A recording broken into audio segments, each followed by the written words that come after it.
श्री सचिदा श्री सचिदानंद समर्थ सद्गुरु साईनाथ महाराज की जय। सदाशिव समारंभां शंकराचार्य मध्यमाम् अस्मदाचार्य पर्यन्तां वंदे गुरु परंपरां। गुरु ब्रह्मा गुरु विष्णु गुरुर्देवो महेश्वरः गुरुः साक्षात् परब्रह्म तस्मै श्री गुरुवे नमः।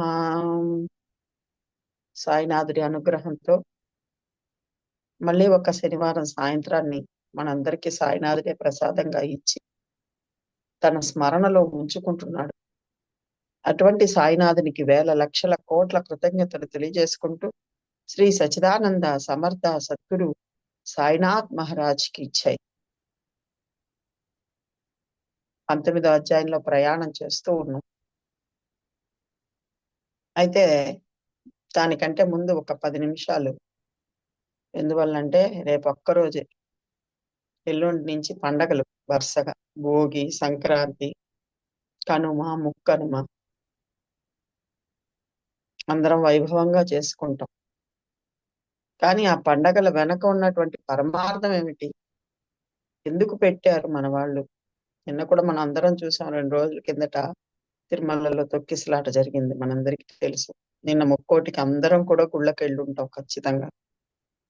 ఏంటి వీటి వెనక ఉన్నటువంటి అంతరార్థం ఏమిటి అని ఒక 10 నిమిషాల పాటు చెప్పుకొని మనం దీనిలోకి వెళ్ళే ప్రయత్నం చేద్దాం. ఎందువల్ల అంటే అందరికీ తెలిస్తే ఇంకా కొంచెం బాగుంటుందని, అంతే, ఇంకేమీ లేదు. మీకు అందరికీ తెలియదని కాదు. ఇంకా తెలుసుకుంటే, విశిష్టత తెలుసుకుంటే, దాని ప్రాధాన్యత తెలుసుకుంటే అసలైన ఫలితాన్ని పొందుతాం.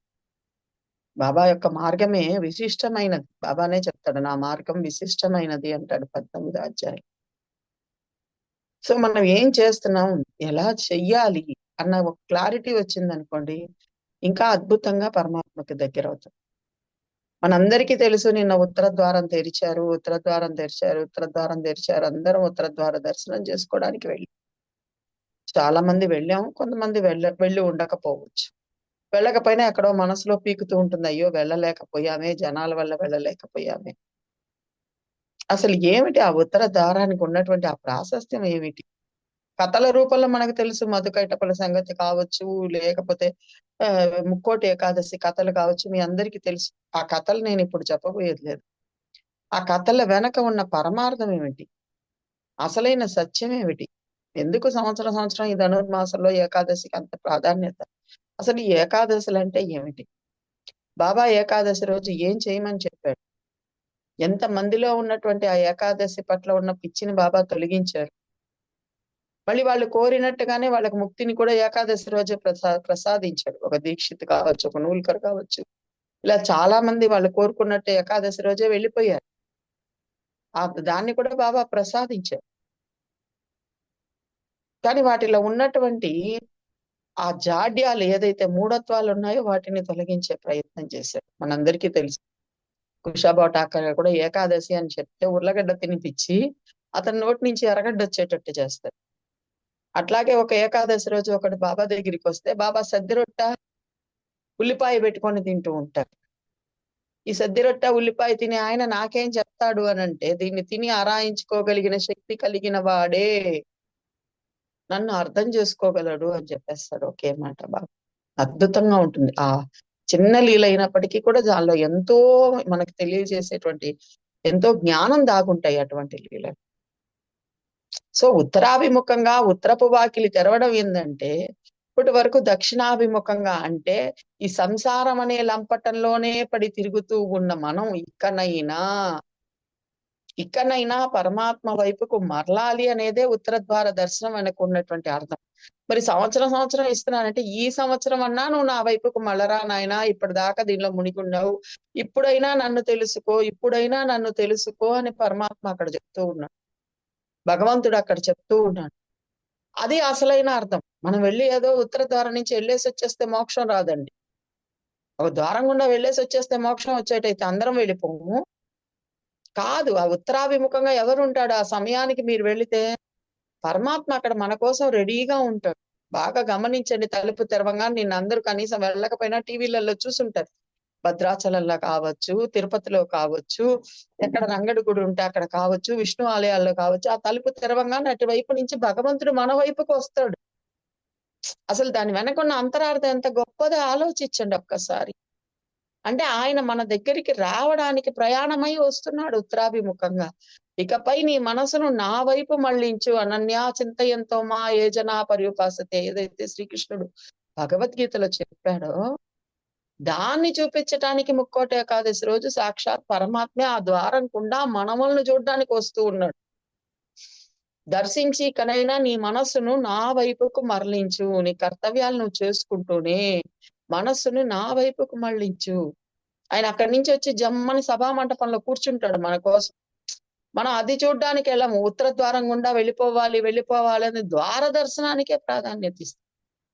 మన సంస్కృతిలో ద్వారానికి కూడా అంత ప్రాధాన్యత ఇచ్చారు. అందువల్లే కదా మన ఇంట్లో కూడా గడపకు పసుపు కుంకుమలు పెట్టుకుంటూ ఉంటాం. సో ద్వారానికి ఎందుకు అంత ప్రాధాన్యత? ఆ ద్వారం అంటే ద్వారం మనకి వెనుకున్నట్టు అర్థం ఏమిటి? ద్వారం గుండా ఒక చోటికి లోపలికి వెళ్తాం. ఏ ఇంటికి ద్వారం ఉన్నా, ఒక ఆఫీసుకు ద్వారం ఉన్నా. మరి ఇక్కడ కూడా ఆ ఉత్తర ద్వారం గుండా నువ్వు పరమాత్మ వైపుకు నీ మనసును మళ్ళించటానికి వెళ్ళాలి. ఇన్నేళ్లు తెలియక ఇటు తిరిగాను తండ్రి. ఒక పాటలో కూడా వస్తుంది కదా, మాయలలో మసలితిమి తెలియకనే తిరిగితిమి నిజమేదో మరచితిమి అని వస్తుంది. అలా నిజం మర్చిపోయాం. మనం అందరం సూత్రధారులం, మనల్ని నడిపించే, మనం అందరం కీలు బొమ్మలం, మనల్ని నడిపించే సూత్రధారి పరమాత్మ అన్న సత్యం మర్చిపోయాం. 19 అధ్యాయాలు చెప్తారు ఆ మాట. ఆ సత్యం తెలియచేయడానికి ముక్కోటి ఏకాదశి రోజు ఉత్తర ద్వారం గుండా పాపం ప్రతి సంవత్సరం ఆయన వస్తూనే ఉన్నాడు. మనం కూడా ఈ సంవత్సరం సరిగ్గా దొరకలేదు, వచ్చే సంవత్సరం అయినా బుక్ చేసుకొని తిరుమలకి వెళ్ళిపోయి చూసేయాలనే ప్రయత్నిస్తున్నామే కానీ తద్వారా మనస్సుని భగవంతుడి వైపుకు మళ్లించుకొని ఈ సంసార లంపటం నుంచి ఒక్క రవ పక్కకు పోనిచ్చుకొని పరమాత్మ చింతన వైపుకు మరలాలి. అది అక్కడ చెప్తూ ఉన్నాడు అన్న సత్యాన్ని విస్మరిస్తూ ఉన్నాడు. బాగా ఆలోచించండి. ఈ ధనుర్మాసం అంతా కూడా శ్రీవ్రతం చేస్తారు, ఇంకోటి చేస్తారు. ఎందుకు చెప్తున్నారు? చలికాలం, నువ్వు ముసుగుతన్ని పడుకుంటావు, భగన్నామ స్మరణ జరగదు. భగవంతుడితో ఎక్కువ సమయం గడపడానికి మన పెద్దవాళ్ళు అద్భుతంగా ధనుర్మాసాన్ని ఎంచుకున్నారు. ప్రతి దాని వెనక అసలు సిసలైన సత్యం ఒకటి ఉంది. దాన్ని తెలుసుకునే ప్రయత్నం చెయ్యాలి. అది ముక్కోటి ఏకాదశి యొక్క అసలైన ఇది. మధుకైటప్పులు ఆయన సంహరించేస్తే వాళ్ళు కోరుకున్నారు, మాతో పాటు వీళ్ళందరినీ కూడా వైకుంఠం తీసుకురావాలి, వైకుంఠ ద్వారాలు వీళ్ళకి కూడా తెరిచి ఉంచమని అడిగారు. చూడండి ఆ కథలోనే ఉంటుంది అది. ఎంత అద్భుతం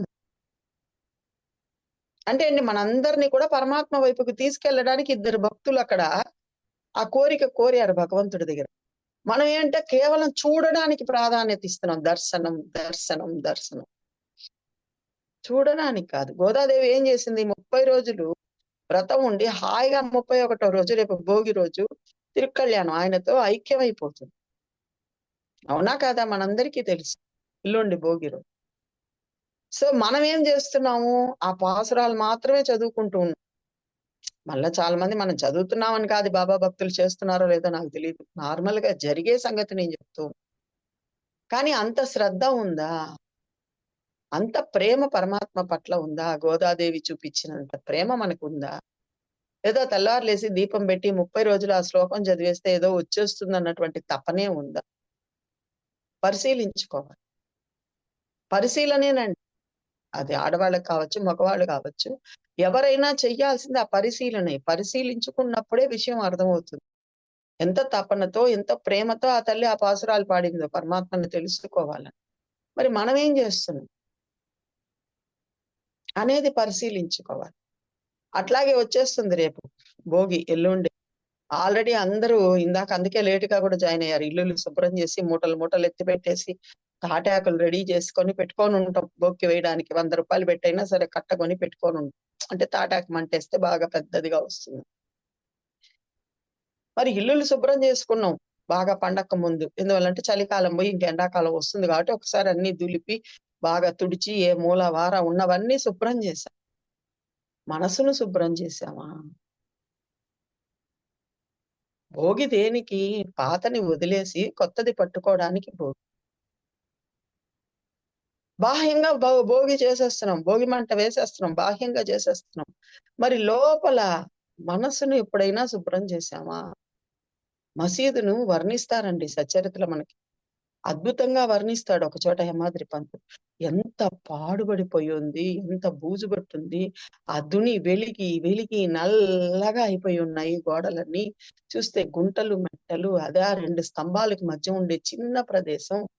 ఒకవైపు దుని యొక్క వేడి, ఒకవైపు బాబా కటడాల దగ్గర చేతులు ఆనించుకొని గోతాం పట్ట పరుచుకొని కూర్చొనుంటారు అని మసీదుని వర్ణిస్తారు. మీ అందరికీ తెలుసు ఆ విషయం. సచ్చరిత్ర చదివిన వాళ్ళందరికీ తెలుసు. వెంటనే మనం అబ్బా! 120 సంవత్సరాల కిందట మసీదు అలా ఉండింది అని భావన చేసేస్తాం. మన మనసులు అలానే ఉన్నాయండి. మన మనసులు అలానే ఉన్నాయి. లేనిపోని ఆలోచనలతో, లేనిపోని విషయాలతో, లేనిపోని వాసనలతో, లేనిపోని సంస్కారాలతో ఒక తట్టు తాపత్రయం అనే బడబాగ్ని వెలుగుతూ ఉంటే, వీటన్నిటి మధ్యలో ప్రశాంతంగా, శాంత చిత్తంగా గోతాం పట్ట పరుచుకొని కూర్చొనున్నాడండి సాయినాథుడు. నీ నా మనసులు. ఎప్పుడైనా దాన్ని శుద్ధం చేసుకునే ప్రయత్నం చేశామా? ఏమున్నాయి నాలో? లాస్ట్ ఇయర్‌కి, ఈ ఇయర్‌కి ఏం తేడా నాలో? ఏ ఒక్క దుర్గుణం నేను వదలగలిగానా బాబా దగ్గరికొచ్చాక? సచ్చరిత్ర పారాయణల మీద పారాయణలు చేసేస్తున్నాను. సత్సంగం వింటూ ఉన్నాను. మళ్ళీ ఇంకొక భోగి కూడా వచ్చేసింది. భోగి మంట 4 గంటలకు లేసి ఏసేద్దామా అని ఆలోచిస్తున్నానే గాని, నాలో ఉన్న ఒక్క సంస్కారం, ఒక్క విషయ వాసన, ఒక్క అరిషడ్ వర్గాల్లో ఉన్నటువంటి ఏదో ఒక్కదాన్ని వదులుకోగలుగుతున్నానా? అనమ్మ తల్లి అద్భుతంగా ఉపోద్ఘాతంలో చెప్తుంది. సాయినాథుడు యజ్ఞ భగవానుడు. మన వాసనలనే సమిదలను ఆ యజ్ఞగుండంలో వేసి భస్మం చేస్తాడని చెప్తుంది ఆ తల్లి. భస్మం చేసేదే శ్రీ సాయి సచ్చరిత్ర అని చెప్తుంది. అద్భుతంగా. మరి అటువంటి యజ్ఞం కదా రేపు మనం చేయాల్సింది. అటువంటి భోగి మంట కదా ఎల్లుండి మనం వేయాల్సింది. ఆలోచించి చూసుకోండి. ఇంట్లో ఉండే చెత్తనంతా ఎత్తి వేసేస్తున్నాం, కాల్చేస్తున్నాం. చీపురు ఒకటేస్తాం, చాట ఒకటేస్తాం, తాటాకులేస్తాం, ఇంక పేపర్లు గీపర్లు ఏమున్నాయో అన్నీ వేసి కాల్చేస్తాం. బానే ఉంది. బాహ్యంగా అది చేస్తున్నాం కరెక్టే. లోపల మనసును ఎప్పుడైనా పరిశీలించారా? ఎంత బూజు పట్టుందో చూసారా? అక్కడే మళ్ళీ ఆయన కూడా కూర్చున్నాడు. ఈ మాట నేను చెప్పలా. సచ్చరిత్రలో స్వయంగా బాబానే చెప్పాడు. మీ హృదయంలోనే నా నివాసం. మీ హృదయంలో ఉన్న నన్ను మీరు నిత్యం ఆరాధించండి. ఆ హృదయాన్నే పాడుబడ్డ మసీదుతో పోల్చి వర్ణించాడు మన హేమాద్రి పంత్. ఆలోచించి చూడండి. అద్భుతమైన పండగలు మనకు చెప్పారు. భోగి అంటే ఇంట్లో అంతా శుభ్రం చేసేసుకోవాలి. దాని వెనక జ్ఞానవంతమైన కారణం కూడా ఉండి ఉంటుందిగా. ఇప్పటి వరకు ఈ సంవత్సరం రోజుల పాటు ఎవరితోనైనా మాట్లాడకుండా ఉన్నానా? ఎవరి మీదైనా పగలు ప్రతీకారాలు పెంచుకున్నానా? కొద్దిగా ఏహ్య భావన ఉందా? చిన్న చూపు చూస్తూ ఉన్నానా? ఇంకా కోరికలు ఏమన్నా మిగిలున్నాయా? ఈ సంవత్సరం రోజులది ఈరోజు రేపు కూర్చొని మనసు లోపల జరుగుతున్నటువంటి వాటినంతా పరిశీలించండి. ఆ ఉన్న వాటినంతా తీసి భావనే. మనమే లోపల చేయి పెట్టి తీసి అలా వేయలేము. ఉన్న వాటినంతా కూడా తీసి ఆ భోగి మంటలో ఎల్లుండి వేసేసేయండి. రేపు తెల్లవారుజామున సోమవారం తెల్లవారుజామున మంటలో వేసేయండి. వద్దు బాబా ఇవి. ఇదిగో నీ చేతికి ఇచ్చేస్తున్నాం. ఈ దుర్గుణముల వల్ల నాకు బాధలే తప్ప, కష్టాలే తప్ప, అశాంతే తప్ప సుఖపడిందేమీ లేదు. బాగా ఆలోచించండి మీరు. ఎప్పుడు మీరు సత్వగుణంతో ఉంటారో, సహనంతో ఉంటారో, అందరి పట్ల ప్రేమతో ఉంటారో, మీ మనసు ఆనందంగా ఉంటుంది. ఎప్పుడు నేను, నాది అనే స్వార్థం వస్తుందో, ఎవరి పట్లైనా కొద్దిగా ఏహ్య భావమో, కోపమో, కామమో, మోహమో, మదమో, మత్సరమో వస్తుందో, అప్పుడు మనసు వెంటనే అతలాకుతలమైపోతూ ఉంటుంది. మనందరికీ తెలిసిందే. నేనేం కొత్తది చెప్పబోయేది. మనల్ని మనం పరిశీలించుకోవట్లేదు. బయటవన్నీ చేసేస్తున్నాం. అసలు చేయాల్సిన దాని దగ్గర మనం కొంచెం వెనకంజ వేసేస్తూ ఉన్నాం. అవునా కాదా? ఆలోచించి చూడండి నేను చెప్పానని కాదు. సో పరిశీలించుకోండి. ఏమున్నాయి? ఎవరికి వాళ్ళమే. హేమాద్రిపంత చెప్తాడు అద్భుతంగా సచ్చరిత్రలో. అంతరంగాన్ని శోధించాలి. అంతరంగాన్ని శోధించాలి. మనమే శోధించి సాధించుకోవాలి. సో అంతరంగాన్ని శోధించినప్పుడే మనకు ఆ విషయం అర్థమవుతుంది. అవును కదా! ఎందుకింకా దీన్ని నేను పెట్టుకోనున్నాను. ఇది అవసరం లేనిది కదా! ఇంట్లో అయితే అవసరం లేని దాన్ని వెంటనే తీసి పారేస్తున్నాం, లేదా కనీసం ఎత్తిపెట్టి ఇట్లా భోగిలో అయినా వేసేస్తున్నాం. మరి మనసుని ఎప్పుడు శుభ్రం చేస్తాం? అందులో ఇంట్లో అయినా నువ్వు దేవుడి గది ఒకటి సెపరేట్ గా పెట్టున్నావు, అది ఎంతో కొంత రోజు కొంచెం శుభ్రంగా పెట్టుకుంటావు మిగతా గదుల కన్నా కూడా. నీ మనసులో 24 గంటలు పరమాత్మ కూర్చొని ఉన్నాడు. అవునా కాదా? ఆయనే చెప్పుకున్నాడు, నీ మనసులో నువ్వు ఏ ఆలోచనలేస్తున్నా నాకు వెంటనే తెలిసిపోతుందిరా బాబు. అది మంచి ఆలోచన అయితే నేను భుజం తట్టి ప్రోత్సహిస్తాను, చెడు ఆలోచన అయితే నా కడుపులో పెట్టుకొని దాచుకుంటాను అని చెప్పాడు సచరిత్రలో సాయినాథుడు స్వయం. సో మన మనసుల్లో కలిగే మంచి చెడు ఆలోచనలన్నీ ఆయనకి తెలిసిపోతూనే ఉంటాయి. ఎందువల్లంటే మన మనసుల్లోనే అంతర్యామిగా కూర్చొని ఉన్నాడు. మరి సాక్షాత్ పరమాత్మ కూర్చొనున్న నీ మనసుని ఎంత శుభ్రంగా ఉంచుకోవాలి ఆలోచించండి.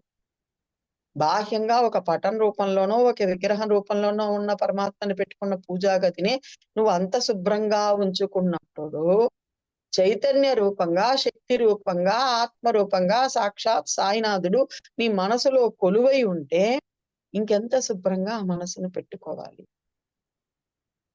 ఏది అసలైన భోగి? ఎప్పుడు వాటినంతా వేసేస్తామో మనకు కలిగే అద్భుతమైన ఆనందమే భోగం, ఇంకేమీ లేదు. ఆలోచించి చూడండి. అది పరిశీలన చేసుకోండి. ప్రతి పండగ వెనక ఒక అంతరార్థం ఉంది. జ్ఞానవంతమైనటువంటి అంతరార్థం ఉంది. దాన్ని పరిశీలన చేసుకోండి. చేసుకొని ఈ రోజు రేపు మనకి 2 రోజులు సమయం ఉంది. ఈ రోజు రాత్రంతా ఉంది, రేపంతా ఉంది. ఏమున్నాయి? దీనివల్ల నాకు ఇబ్బంది కలుగుతుంది కదా! వాళ్ళ పట్ల కొంచెం కినుకుంది, దాన్ని పారేద్దాం, వేసేద్దాం, వద్దు. వాళ్ళు పలక్కపోయినా మనమే ఒకవేళ వీలైతే హలో చెప్పేద్దాం. ఎందువల్ల? బాబా చెప్పాడు. ఏం చెప్పాడు బాబా? అద్భుతంగా చెప్పాడు. 3 నీకు జన్మాంతం వరకు, కల్పాంతం వరకు నీ వెంట వస్తాయి. 1 రుణము, 2 శత్రుత్వము, 3 హత్య. బాబాదైతే మనం అందరం అంత పెద్ద పెద్ద ఏం చేసేవాళ్ళం కాదు. బాబా దగ్గరికి వచ్చామంటే చిన్న చిన్నవి ఉన్నవి కూడా ఇలా తొలగిచ్చేసుకుంటే, ఇటువంటి వాటిని ఆ భోగి మంటలో పడేసి మళ్ళీ వాటిని ఎప్పుడైనా భోగి మంటలో పడేసిన వాటిని ఆ బూడిదని ఇంటికి తెచ్చుకుంటామా? తెచ్చుకోంగా. మళ్ళీ వాటిని ఇంటికి తెచ్చుకోబాకండి దయచేసి. బాబా ఈ గుణాలు నాలో లేవకుండా నువ్వే నాకు చేయూతనియ్యాలయ్యా అని ఆయన వేడుకుంటూ ఉండండి. ఆయన్ని ప్రార్థన చేస్తూ ఉండండి. ప్రార్థన, ప్రార్థన. పరమాత్మకు కావాల్సింది ప్రార్థన ఒక్కటే, బాగా గుర్తుపెట్టు. అందుకనే చెప్తాడు బాబా కూడా ఒక చోట, పశ్చాత్తాపానికి మించిన ప్రాయశ్చిత్తం లేదు అంటాడు మద్రాసు భజన సమాజం వాళ్ళ ఉదంతలో. పశ్చాత్తాపం ఎలా కలుగుతుంది? ప్రార్థన ద్వారా మాత్రమే కలుగుతుంది. నాకు తెలియలేదు బాబా ఇప్పటి వరకు ఈ గుణాలన్నీ నాలో ఉన్నాయి. ఈ రోజు ఇదిగో పరిశీలించుకున్నాను. ఇవి నాకు అవసరం లేదనుకుంటున్నాను. ఇదిగో నీ చేతికి ఇచ్చేస్తున్నా. ఆ దునిలో వేసి నువ్వే కాల్చేసి. అలా ఇవ్వడానికే భోగి పండగ వచ్చింది. ఇంకా పక్క రోజు మనందరికీ తెలుసు, పెద్దలకు పెట్టుకుంటాం. సో మన సంస్కృతిలో ఉన్న గొప్ప ఇది ఏంటంటే, మనతో పాటే పశుపక్షాదులను కూడా చూస్తాం కాబట్టే పశువుల పండుగ చేసుకుంటాం. ఇంకా బంధుమిత్రులతో ఆనందంగా ఉండడానికి కనుమ పండుగ చేసుకుంటాం. ఎంత కొట్లాటలున్నా ఆ రోజు మాత్రం అందరూ కలుసుకుంటాం. సో ఇలా అంతరార్థంతో కూడుకున్నవే ప్రతి పండగలు కూడా. ఇలా అంతరార్థంతో కూడుకున్నదే ఈ ధనుర్మాసం కానీ, ఈ ముక్కోటి ఏకాదశి గాని. అంతేగాని మనం వెళ్ళి ఏదో అక్కడ గబగబా చూసేసి ఆ ద్వారం గుండా వెళ్ళిపోతే ఏదో వచ్చేస్తుందని కాదు. ఇప్పుడైనా అట్లీస్ట్ ఈ సంవత్సరం నుంచైనా, ఈ ముక్కోటి నుంచైనా నా మనసును నీ స్మరణలో కొంతసేపు ఉంచుతాను. ఈ లౌకిక విషయాలను పక్కన పెట్టి నీ ధ్యాసలో, నీ ధ్యానంలో ఉండే ప్రయత్నం చేస్తాను. దానికి ముక్కోటి ఏకాదశి. బాగా ఆలోచించి చూడండి. ఆయనే వస్తాడు. మనం వెళ్ళబల్లేదండి. మనం ఇప్పుడు పరుగులు తీస్తున్నాం కానీ 30 ఏళ్ల కిందట ఇవన్నీ లేవు. మనందరికీ తెలుసు, ప్రతి గుడికి కూడా అప్పట్లో రాజులు కట్టించిన పెద్ద పెద్ద గుళ్ళన్నిటికీ కూడా 4 మాడ వీధులుంటాయి. మనకి తిరుమలలో కూడా మాడ వీధులుంటాయి. పెద్ద పెద్ద గుళ్ళకి ఇప్పటికీ కూడా ఉన్నాయి. ఊళ్ళల్లో పెద్ద గుళ్ళు ఏవైతే ఉంటాయి. 4 మాడ వీధులుంటాయి. 4 మాడ వీధుల్లో పరమాత్మ ఊరేగింపొస్తాడు నిన్ను నన్ను చూడ్డానికి. నువ్వేంది ఆయన్ని చూడ్డానికి వెళ్ళడం?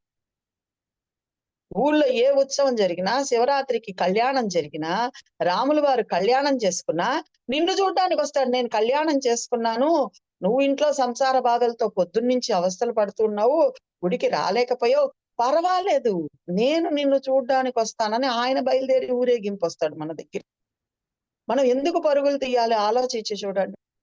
ఇప్పుడు ఈ భయాల వల్ల అక్కడికి వెళ్ళిపోతే ఏదో పుణ్యం వచ్చేస్తుందని పరుగులు తీస్తున్నామే గాని, ఒకప్పుడు జమ్మన ఆయన 4 మాడ వీధుల్లో వచ్చేవాడు. 4 మాడ వీధుల్లో 4 కాళ్ళ మంటపాలు ఉండేవి. అక్కడ మన కోసం కొంతసేపు వెయిట్ చేసేవాడు. ఈ అమ్మాయి వస్తుంది, ఈ అమ్మాయిని చూడాలి, మళ్ళీ పాపం ఎప్పటికొస్తుందో ఏమో, గుడికి రావడానికి కూడా తీరిక లేదని ఆయన వేంచేసి ఉంటాడు అక్కడ ఆ మండపాల్లో మన కోసం. శివరాత్రి ఉత్సవం అయిపోగానే ఆ ఊరంతా తిరుగుతాడు ఆయన. ఎందుకు తిరుగుతాడు? వివాహం చేసుకోగానే సచీదేవిని, పార్వతీదేవిని వివాహం చేసుకోగానే ఎందుకు తిరుగుతాడు? మనందరినీ దర్శించాలని ఆయనకి కోరిక. భగవంతుడికి మనందరినీ దర్శించాలని కోరిక. అందుకే ఆయనే మన దగ్గరికి వస్తానంటున్నాడు. మనం వద్దు బాబా, నువ్వెందుకు వస్తావు, మేము పరిగెడతాం నీ దగ్గరికి, నేను పరిగెడతాను నీ దగ్గరికి అని మనం పరుగులు తీస్తాం. ఆలోచించి చూడండి, ప్రతి చిన్న విషయంలో కూడా అంత అంతరార్థం దాగి ఉంది. అంత అద్భుతంగా మన పెద్దవాళ్ళ గుడిని గాని, ఉత్సవాల్ని గాని అన్నిటినీ పెట్టారు. అందరినీ చూడ్డానికి వచ్చేస్తాడు ఆయన. ఒకవేళ గుడి లోపల ఎవరికైనా ప్రవేశాలు అప్పట్లో లేవేమో తెలియదు కానీ, ఈయన మాత్రం రోడ్లోకి వచ్చేస్తాడు. ఆనందంగా వచ్చేస్తాడు. ఊరిలో జరిగే జగన్నాథ యాత్ర కూడా ఆయన గుళ్ళో ఉంటాడా? అందరినీ చూడ్డానికి ఆయనే వచ్చేస్తాడు బయటికి. తన బిడ్డల్ని చూడాలని ఆయన కోరిక కదా. గుళ్ళో ఉండడు భగవంతుడు. అవునా కాదా? ఆలోచించండి. ఒక మంచి రోజన్నా ఇంకోటైనా మనందరినీ మనం ఎట్టా పండగలకి మన బిడ్డలు మన దగ్గరికి రావాలని కోరుకుంటామో, ఆయన కూడా తన బిడ్డల్ని చూడడానికి తానే ఊరేగింపుగా వచ్చేస్తాడు. ఇవన్నీ మన పెద్దవాళ్ళు అద్భుతంగా పెట్టారు. సో వీటన్నిటి ద్వారా సత్యాన్ని తెలుసుకోమంటూ ఉన్నారు. నువ్వు భగవంతుడి కోసం పరుగులు తీయవ్వలేదు. నీ కోసం ఆయన నీ వెంట వస్తాడు. నువ్వు చెయ్యాల్సిందేంటి? వచ్చాడు కదండి. మనమే చెప్పుకుంటున్నాం కదండి. చంద్రభాగ తరంగాలు కావచ్చు, ఇంకో కథలు కావచ్చు, చెప్పుకుంటూ ఉన్నాం. సచ్చరిత్ర నిండా కూడా సాయినాథుడు వచ్చిన ఉదంతాలే ఉన్నాయి. తల్లిదండ్రులకు సేవ చేస్తూ ఆ దేవాది దేవుణ్ణి ప్రసన్నుడు చేసుకున్నాడు కాబట్టే కదా ఆ పుండలీకుడికి తన ఇంటి వాకిటి ముందు వచ్చి నిలబడ్డాడు. ఒరేయ్, నేనొచ్చానురా అంటే, నేను సేవ చేస్తున్నది కూడా నీకే పాండురంగా. నా తల్లిదండ్రుల్లో ఉన్నది కూడా నువ్వే. నీకే సేవ చేస్తూ ఉన్నాను. అలా ఆగు అంటే కదా, విఠల్ అంటే ఆగు అనే కదా అర్థం. అలా రాయి మీద అలా నిలబడిపోయాడు. నా కాళ్ళు కాలుతున్నాయంటే ఒక ఇటికిరాయి ఇచ్చాడు ఆయన. ఇటికిరాయి మీద నిలబడిపోయాడు కదా భక్తుడి కోసం. మన తండ్రి కూడా, మన సాయినాథుడు కూడా ఎన్ని చోట్ల వచ్చాడు. ఇప్పటికే వస్తున్నాడు కదా. ఇప్పటికే మనం పిలిచిన వెంటనే పలుకుతున్నాడా లేదా? నేనున్నానని ధైర్యం చూపిస్తున్నాడు. కొంతమందికి దర్శనాలు ఇస్తూ ఉన్నాడు. అప్పుడు కూడా అంతే కదా. జజూరికి వెళ్ళాడు మన మహల్సాపతి. ప్లేగ్ వ్యాధి అంతా వ్యాపించిపోయి ఉంది. ఎట్లాగా లోపలికి పోనీయడం లేదు. ఎట్లాగా బాబా, ఏంటి పరిస్థితి అనుకున్నాడు. పక్కనే పల్లకి పక్కన వచ్చి నిలబడ్డాడు. వచ్చాడా లేదా? నానాసాహెబ్ చందోర్కర్కి ఆపరేషన్ అవుతుంది. పిరుదుల్లో గడ్డ.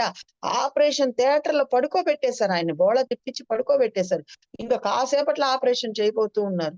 ఆ పైన ఉన్న పెంకు అలా పడేటట్టు చేసి ఆపరేషన్ పూర్తి చేశాడు. వచ్చాడు అక్కడ. ధూమాలు ఆపరేషన్ చేసుకుంటూ ఉన్నాడు. ఆపరేషన్ థియేటర్ లోకి వెళ్ళిపోయాడు. అలా తల తిప్పి అలా చూశాడు. తలకాట కుర్చీలో జమ్మని బాబా వారు కూర్చొని ఉన్నారు. వచ్చారు. ఎంతమంది కోసం పరమాత్మే దిగి వస్తున్నాడు. ఆ ఊరి వారందరి కోసమే కదా బాబా షిరిడీ ప్రజలందరి కోసం, తనను చూడడానికి బాంబే నుంచి, పూనా నుంచి వస్తున్న వాళ్ళందరి కోసం రోజు మార్చి రోజు చావడి ఉత్సవం చేయించాడు. ఆయనే వచ్చాడు. మసీదు నుంచి దిగి చావడి దాకా వెళ్తూ ఒక 2 గంటలు, 3 గంటల పాటు వాళ్ళందరినీ భజనలో ఉంచి, వాళ్ళకి ఆనందాన్ని పంచి, వాళ్ళందరినీ చూడడం ద్వారా తాను ఆనందాన్ని పొందాడు. ఒక హేమాద్రి పంత్ గారు మనందరికీ తెలుసు. ఆయన బాంబే నుంచి వస్తున్నాడంటే, ఎందుకంటే బాబాకి సమస్తం తెలిసిపోతుంది కదండీ. రైళ్ల రాకపోకలు కాదు. నువ్వు ఎప్పుడు బయలుదేరావు, నువ్వు ఏ బస్ ఎక్కావు, ఏ ట్రైన్ ఎక్కావు, ఆ ట్రైన్ వెళ్తుందా లేదా అని ముసల్మాన్ వేషంలో వచ్చి ఆయనకి విషయం చెప్పి, నాయనా ఇది వెళ్ళదు నాయనా, మీరు పలానా చోట దిగి రైలు మారండి అని చెప్పి తన దగ్గరికి పిలిపించుకున్న ఆయనకి హేమాద్రి పంత్ ఎప్పుడు వస్తున్నాడో తెలీదా? ఆ హేమాద్రి పంత్ కోసమే కదా వాడా దగ్గర చేతులు కట్టుకొని నిలబడుకొని ఉన్నాడు మన తండ్రి. నూల్కర్ అదో బాబా వాడా దగ్గర ఉన్నాడు, ఇప్పుడే వెళ్ళి దర్శనం చేసుకోండి, మళ్ళీ తీరిగ్గా స్నానం చేసి మళ్ళీ ద్వారకామాయికి వెళ్దాం అని చెప్తే పరుగులు తీశాడు. సో తన బిడ్డల కోసం ఎక్కడెక్కడికి వెళ్ళలేదు బాబా. ఒక కుల్కర్ని వాళ్ళు షిరిడీకే వెళ్ళి ఎరగరు. బాబా పటం పట్టుకొని పూజించుకుంటూ ఉన్నారు 3 ఏళ్ల నుంచి. వాళ్ళ ఇంటికి వెళ్ళాడు. మీ యోగక్షేమాలు ఎలా ఉన్నాయి, మీరందరు బాగున్నారా లేదా బాబా అడిగి రమ్మని. ఇంకా అన్నిటికన్నా అద్భుతమైనది మైనతాయి. మనందరికీ తెలుసు. ఎన్నిసార్లు చెప్పుకున్నా ఆనందం వేసే లీల మైనతాయి లేదు. వెళ్ళాడు బండి కట్టుకొని, బండిగా మారి, గుర్రాలుగా మారి, బండి నడిపేవాడిగా మారి, లోపల సమస్త వస్తువుల్ని సమకూర్చుకొని ఆ బండిలో అతన్ని ఎక్కించుకొని, నిజంగా ఒక్కసారి ఆ లీలలోకి మనసులు పోనివ్వండి. అందరూ మైనతాయి గొప్ప అనుకుంటారు, నానా సాహెబ్ చందోర్కర్ గారు గొప్ప అనుకుంటారు. వాళ్ళందరికన్నా రాత్రంతా బాబా తోలుతూ ఉంటే బండిలో కుదుపు కూడా తెలియకుండా ఆనందంగా నిద్రపోతూ వెళ్ళినటువంటి ఆ బాబుగిరి బువాది ఎంతటి అదృష్టం అండి. అక్కడ ఒక మాట వేస్తాడు ఏమాద్రి పంతు, అవేనా బాడుక్కు కట్టే బండ్లా అంటాడు. అంటే అంత అందంగా ఉన్నాయి.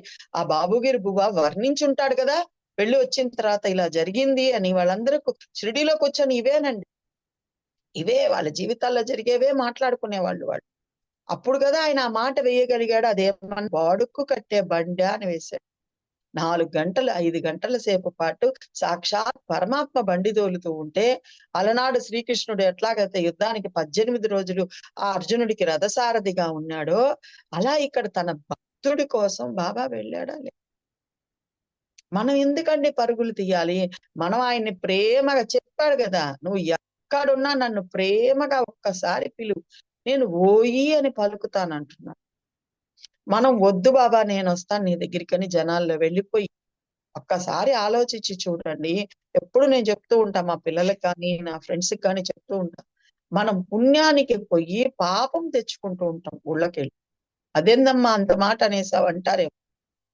బయలుదేరి వెళ్ళింది మొదలే రైల్లో రద్దీ, బస్సులో రద్దీ, వాళ్ళనంతా తిట్టుకోవడం. మనము వెళ్ళాము, వాళ్ళు అలాగే వచ్చారుగా. అక్కడ దిగాము, రూములు దొరకవు, దానికి తిట్టుకుంటాం. వీళ్ళు సరిగానే చెయ్యరు, వ్యవస్థ సరిగా చేయలేదు, ఇక్కడ రూములు లేవు, వేడి నీళ్లు లేదు, చన్నీళ్లు లేదు, తిట్టిపోసుకుంటాం. సరే ఇంత అయ్యి స్నానం పానం చేసి క్యూలో నిలబడతాం. అక్కడ ముందున్న వాళ్ళని వెనకున్న వాళ్ళని, వెనకోళ్ళేమో మనల్ని దోసేస్తుంటారు, ముందేళ్ళేమో జరుక్కోరు. స్మరణ ఎక్కడ జరిగిందండి? ఎవరో ఎప్పుడో గోవిందా అన్నప్పుడు నేను కూడా గోవిందా అంట, లేకపోతే అమ్మ అటు జరుగమ్మా ఇటు జరుగమ్మా అంట. ఇంత లోపల ఎవరో ఒక రవ్వ గిల్లుతుంది, ఏదో ఒక తగువు పెట్టుకుంటుంది, ఇంకా అక్కడ ఒక పెద్ద రచ్చ తయారవుతుంది. జరుగుతున్నవే కదండి, నేనేం కొత్తగా చెప్పటం లేదు. ఇప్పుడు ఆలోచించండి, భగవద్ దర్శనం వల్ల కలిగిన పుణ్యం కన్నా వీళ్ళందరినీ తిట్టడం వల్ల, నిందించడం వల్ల కలిగిన పాపమే ఎక్కువ ఉంటుందా లేదా? ఆలోచించి చూడండి. మళ్ళీ బయటకు వచ్చేసి కూడా గుడి వాళ్ళని వాళ్ళందరినీ తిట్టుకుంటాం. నిన్న ముక్కోటి, ఈ రోజు ద్వాదశి, రేపు అదే గుడికి వెళ్ళండి, ఖాళీగా ఉంటాడు బాబు, ఖాళీగా ఉంటాడు విష్ణుమూర్తి, ఖాళీగా ఉంటాడు శివయ్య. ఆ రోజు వెళ్ళి ఆనందంగా ఆయన్ని చూసుకోవచ్చుగా. మన మనసులలో ఎంత మూఢత్వాన్ని నింపేశారంటే, ఫలానా రోజు వెళ్తేనే పుణ్యం. నిజమా కాదా? అమ్మ దగ్గరికి, నాన్న దగ్గరికి వెళ్ళడానికి రోజులేందండి. మీ పుట్టింటికి వెళ్ళడానికి ఫలానా రోజే వెళ్ళాలి అని ఏమన్నా రాసుకొని వెళ్తారా? అంటే మన మనసుల్లో భగవంతుడిని దూరంగా పెట్టేశాడు. బాబా అందుకే వచ్చాడు. నేను మీ తల్లిని అన్నాడు, నేను మీ తండ్రిని అన్నాడు, తల్లికి తగ్గ బిడ్డలు గండి అన్నారు. అందుకే బాబా గుడిలో ఎక్కడా కూడా బాబా గర్భగుడే కట్టించుకోవాలి. వెళ్ళడంతోటే దర్శనం అయిపోవాలి. హాల్లో కూర్చున్నట్టు కూర్చొని ఉంటాడు. తల్లిదండ్రి ఎట్లాగైతే పిల్లల కోసం పోర్టికోలోనే ఎదురు చూస్తూ కూర్చొని ఉంటారో, హాల్లోనే ఎదురు చూస్తూ కూర్చొని ఉంటారో, అలా బాబా మనందరికి ధూళి దర్శనం ఇవ్వడానికి హాల్లో ఎదురుగుండా కూర్చొని ఉంటాడు. గర్భగుడి సంప్రదాయాన్ని తీసేశాడు బాబా. ఇందువల్ల గర్భగుడి అనేటటికి అది ఇరుగ్గా పెడతారు, దాంట్లో కూర్చొని ఉంటాడు. దాన్ని చూడడానికి ఆ లైన్ లోనే పోవాలి, పోతే తప్ప కనపడదు. షిరిడీలో చూడండి, ఇప్పుడు మనం దర్శనం అంతా పెంచేశారు కాబట్టి కనీసం ముఖ దర్శనం అన్నా ఆనందంగా చేసుకొని వచ్చేస్తాం బయటికి. ఇటు నుంచి వెళ్ళి ముఖ దర్శనం చేసుకొని వచ్చేస్తాం. కిటికీ దగ్గర నుంచి ఆయన ముఖాన్ని మాత్రమే ఆనందంగా చూసుకొని వచ్చేస్తాం. ధూళి దర్శనం చేసుకొని వచ్చేస్తాం. ఎన్ని దర్శనాలకు వెసులుబాటు ఉంది. సో ఆలోచించండి, ఆ రోజే వెళ్ళాలి అన్న మూర్ఖత్వాన్ని వదిలిపెట్టండి. దానివల్ల ఇబ్బంది పడేది మనమే. దాంతో పాటు నేను నిజమా కాదా ఆలోచించి చూడండి. మీరు ఆటోల్లో వెళ్ళినా రద్దీ ఉంటుంది, బస్సులో ఎక్కినా రద్దీ ఉంటుంది, ట్రైన్‌లో వెళ్ళినా రద్దీ ఉంటుంది, అక్కడ దిగింది మొదలు రద్దీ ఉంటుంది. ఈ రద్దీ వల్ల మనం ఏం చేస్తాము? సర్వ జీవులలో నన్ను చూసేవారే నాకు ప్రీతి పాత్రులని బాబా చెప్తూ ఉంటే సర్వజీవుల్ని తిట్టిపోసుకొని వస్తాం మనం. ఎందువల్ల ఇబ్బంది కలిగినప్పుడు ఆటోమేటిక్ గా వచ్చేస్తాయి కదండి. ఆ ఇబ్బంది మనమే కలిగించుకుంటున్నాం అనేది మనకు తెలియటం లేదు. హాయిగా పక్క రోజో వెళ్తే ఆనందంగా ఆ తండ్రిని ఎంతసేపు కావాలంటే అంతసేపు చూసుకొని రావచ్చు ఎదురుగుండా కూర్చొని. సో ఇవన్నీ మనం గుర్తుపెట్టుకోవాలి. బాబా భక్తులమైన మనమైనా అట్లీస్ట్, మిగతా వాళ్ళతో మనకి పని లేదు. ఎందువల్ల మన తండ్రి మనకి చెప్పేశాడు, నీ హృదయంలోనే నా నివాసం. అయినా గుడికి వెళ్ళాలని మనసుకు అనిపిస్తుంది. ఎందువల్లంటే ఇదిగో ఇంట్లో ఉండే ఈతి బాధల కన్నా అక్కడికి వెళ్తే కొంచెం ప్రశాంతంగా ఉంటాం. పోనీ అదన్నా చేస్తామా? అది కూడా చేయమండి. అది కూడా పరిశీలించుకుంటూ ఉంటా. ఎందుకంటే బాబా దయతో మనసుని పరిశీలించుకోవడమే నా పని. దర్శనం అయిపోయి ఇద్దరం ఆడాళ్ళమో, ముగ్గురు మగవాళ్ళమో లేదా ఫ్యామిలీ తోటో వెళ్ళాం. బాబా గుడికే వెళ్ళాం. దర్శనం అయిపోయిన తర్వాత మీ గుండెల మీద చేసుకొని చెప్పండి, ఎంతమంది బాబాకి ఎదురుగా అలా కూర్చొని ఆయన్ని చూస్తూ ఉండిపోయి ఆయనతో ముచ్చటించుకుంటూ ఉంటాం. చేయాల్సింది అదే కదా. ఇంట్లో ఉన్నటువంటి టెన్షన్లు, ఇంట్లో బాధల కన్నా మన తండ్రి దగ్గరికి కొంతసేపు వెళ్దామని వెళ్తున్నప్పుడు ఆ దర్శనం అయిపోగానే ఆయన ముఖం ఎక్కడ కనపడుతుందో అక్కడ మనకి ఎక్కడ ప్లేస్ ఉంటే అక్కడ ప్రశాంతంగా కూర్చునేసి హాయిగా ఆయన్ని దర్శించుకుంటూ ఆయనతో ముచ్చటించుకుంటూ ఉండాలి. యాక్చువల్ గా చేయాల్సింది. ఎందువల్ల గుడిలో అయినా అట్లీస్ట్ ఆ కొంతసేపు ఆయన స్మరణలో మనం ఉండాలి. అంతే కదా. ఇప్పుడు మనం పుట్టింటికెళ్ళాము, అమ్మతో మాట్లాడడానికే కదా వెళ్ళాం. ఆడవాళ్ళం ఎక్కువ ఉన్నాం కాబట్టి చెప్తూ ఉన్నాం. ఎవరైనా వయసు వరుస మగవాళ్ళైనా తల్లిదండ్రులతో గడపడానికే కదా వెళ్తాం. అక్కడికెళ్ళి కూడా టీవీ పెట్టుకొని లేకపోతే ఫోన్లు ఓడుతుంటే అమ్మా నాన్న ఏం చెప్తారు? ఒరేయ్ ఎందుకొచ్చావురా? ఊరు నుంచి వచ్చి కూడా నీ ఫోను, నీ లోకం నీకు సరిపోతుంటే మాతో 2 మాటలన్నా మాట్లాడలేదేరా అని అడుగుతారా లేదా? మరి మన తల్లిదండ్రి అయిన సాయినాథుడి దగ్గరికి కూడా మనం వెళ్ళినప్పుడు చెయ్యవలసిన పని ఏంటి? అదే కదా ఆలోచించి చూడండి. నేను చెప్పానని అనుకోబాకండి. కొంతసేపు ఫోన్ సైలెంట్‌లో పెట్టేసేయండి. ఆనందంగా ఆయన ఎదురుగా కూర్చోండి. ఆనందంగా ముచ్చటించుకోండి. మీరేం ఓం సాయి, శ్రీ సాయి, జై జై సాయే చెప్పవల్లా. వారం అయిందో, గుడికొచ్చి 10 రోజులయిందో, అప్పటి వరకు మీ ఇంట్లో జరిగినవి, మీకున్న బాధలు, కష్టాలు, లేకపోతే ఏ పనైనా జరగకపోతే అది, లేదా "నువ్వున్నావు తండ్రి నాకైనా ఇంకా ఎందుకు ఈ మనసు అటు ఇటు పోతుంది, ఈ భయాలను తొలగించు." ఏది కావాలో ప్రార్థన చేస్తారో, ముచ్చటిస్తారో, మాట్లాడుకుంటారో, ఆనందంగా ఆయన్ని చూస్తూ మాట్లాడతామా? లేదు. దర్శనం అయిపోయింది. సటారి పెట్టుకున్నాం. ఆ తీర్థం తాగేసాం. బయటికొచ్చేసేయాలి. అక్కడే రాజకీయాలొస్తాయి. అక్కడే అమ్మలక్కల కబుర్లొస్తాయి. అదేమంటే కలుసుకొని చాలా రోజులయింది గదా అనుకుంటాం. అక్కడే రేపు కిట్టి పార్టీ అక్కడే పెట్టుకుందాం అని మాట్లాడతాం. ఇది ఇప్పుడున్నది కాదండి. మానవ నైజం. హిమాద్రి పంత్ గారు సచ్చరిత్రలోనే చెప్తారు. 43 అధ్యాయంలో చెప్తాడు అద్భుతంగా. మేము షిరిడీకొచ్చి కూడా మీ దగ్గర ఉండకుండా, మీ బోధలు పట్టించుకోకుండా అనవసరమైన విషయాలతో సమయాన్ని గడిపేశాము అంటాడు. మనం కూడా షిరిడీకెళ్ళి అదే చేస్తాం గదా. షాపింగ్‌కెళ్దామా, ఇంకో చోటికెళ్దామా అని అనుకుంటాం. నేను ఇదివరకు చెప్పా, ఇప్పుడు చెప్తా. ఆనందంగా వెళ్లి ద్వారకామాయిలో కూర్చునేసేయాలి అంతే. లేదా చావడి ఎదురుగా కూర్చునేసేయాలి అంతే. చావడి అరుగు మీద కూర్చునేసేయాలి అంతే. ఆయనతో, ఆయనలో ఉండే ప్రయత్నం చెయ్యాలి. దానికి షిరిడీకెళ్ళాలి. దానికి గుడికెళ్ళాలి. మన వాళ్ళు గుడి అన్న సంస్కృతి పెట్టిందే ఎందుకంటే, అందుకే గుడిలో గంట పెడతారు. ఎందుకు పెడతారు? పోంగానే గంట డంగని కొట్టమంటారు. స్కూల్ గంట కొడితే ఎట్లా మనకి స్కూల్లోకెళ్ళిపోవాలి, క్లాస్ రూమ్‌లోకెళ్ళిపోవాలి అన్నటువంటి ఇదొస్తుందో, అట్లా గుడి గంట కొట్టగానే, ఆ గంట చప్పుడుకి అప్పటి వరకు మన మనసు లౌకికంలో తిరుగుతున్న మనసు ఒక్కసారిగా అలర్ట్ అవుతుంది. అలర్ట్ అయ్యి ఎదురుగుండా ఉన్న పరమాత్మ వైపు మన దృష్టి మళ్ళుతుంది. ఆనందంగా ఆయన చూసుకుంటూ ఉంటాం. మీ ఇష్టదైవం ఎవరైనా సరే. అది శివయ్య అయినా సరే, రామయ్య అయినా సరే, కృష్ణయ్య అయినా సరే, సాయినాథుడైనా సరే. ఆనందంగా అలా చూస్తూ ఉండండి. మీరు చూడంగా, చూడంగా మీ మనసు ఎంత అద్భుతమైన శాంతికి లోనవుతుంది. మీరు చేసి చూడండి. నేను రాసిస్తా. లేకపోతే నన్ను మళ్ళీ క్లాస్‌లో కలుసుకున్నప్పుడు అడగండి. "నువ్వు చెప్పావమ్మా అలాంటివేమి జరగలేదు." ముచ్చటించుకోండి, మాట్లాడుకోండి. అంతేగాని గుడికెళ్ళి కూడా సమయాన్ని వ్యర్థం చేసుకోబాకండి. ఎటు గుడి బయటికి రాంగానే మనవన్నీ మన నెత్తికొచ్చేస్తాయండి. చెప్పులు వేసుకోవడంతోటే వచ్చేస్తాయి. అది నువ్వు ఒక సత్సంగానికెళ్ళినా, ఒక గుడికి వెళ్ళినా, చెప్పులు వేసుకోవడంతోటే నీ లౌకికం నీకొచ్చేస్తుంది. అక్కడ ఉన్నంత సేపైనా నీ మనస్సు ఏం చేస్తుందో పరిశీలించుకో. నీ మనస్సు భగవంతుడితో ఉందా లేదా పరిశీలించుకో. అందుకే ఎప్పుడు నేను చెప్తుంటా, ఇంట్లో బయలుదేరింది మొదలే భగవన్నామ స్మరణలో ఉండాలి.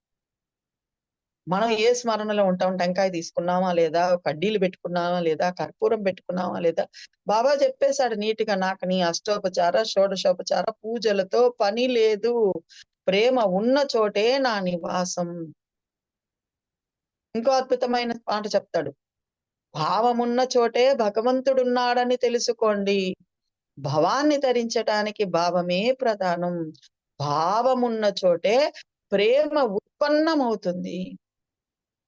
ఒక్కసారి ఇలా భావంతో చేసుకొని చూడండి. గుడికి బయలుదేరేటప్పుడు, లేదా మీ పూజా గదిలోకి వెళ్ళేటప్పుడు. ఆ టెంకాయలు ఉన్నాయో లేవో, కడ్డీలు ఉన్నాయో లేవో, కర్పూరం ఉందా లేదో, సాక్షాత్ నా తల్లిదండ్రి అయిన సాయినాథుడు కూర్చొని ఉన్నాడు.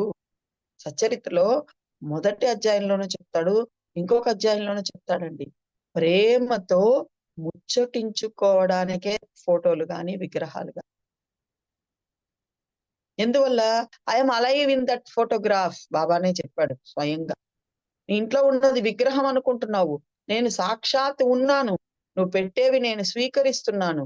ఎంతో మందికి ఆ అనుభవాలు ఇప్పటికి క్షణం వరకు కూడా ఇస్తూనే ఉన్నాను. సో నువ్వు పూజా గదిలోకి వెళ్తూ ఉన్నా, గుడికి బయలుదేరుతూ ఉన్నా, భావన ముందు కరెక్ట్ చేసుకో. అద్భుతమైన భావనతో బయలుదేరు. నేనైతే ఒకటే చెప్తానండి, ఆడవాళ్ళైనా మగవాళ్ళైనా.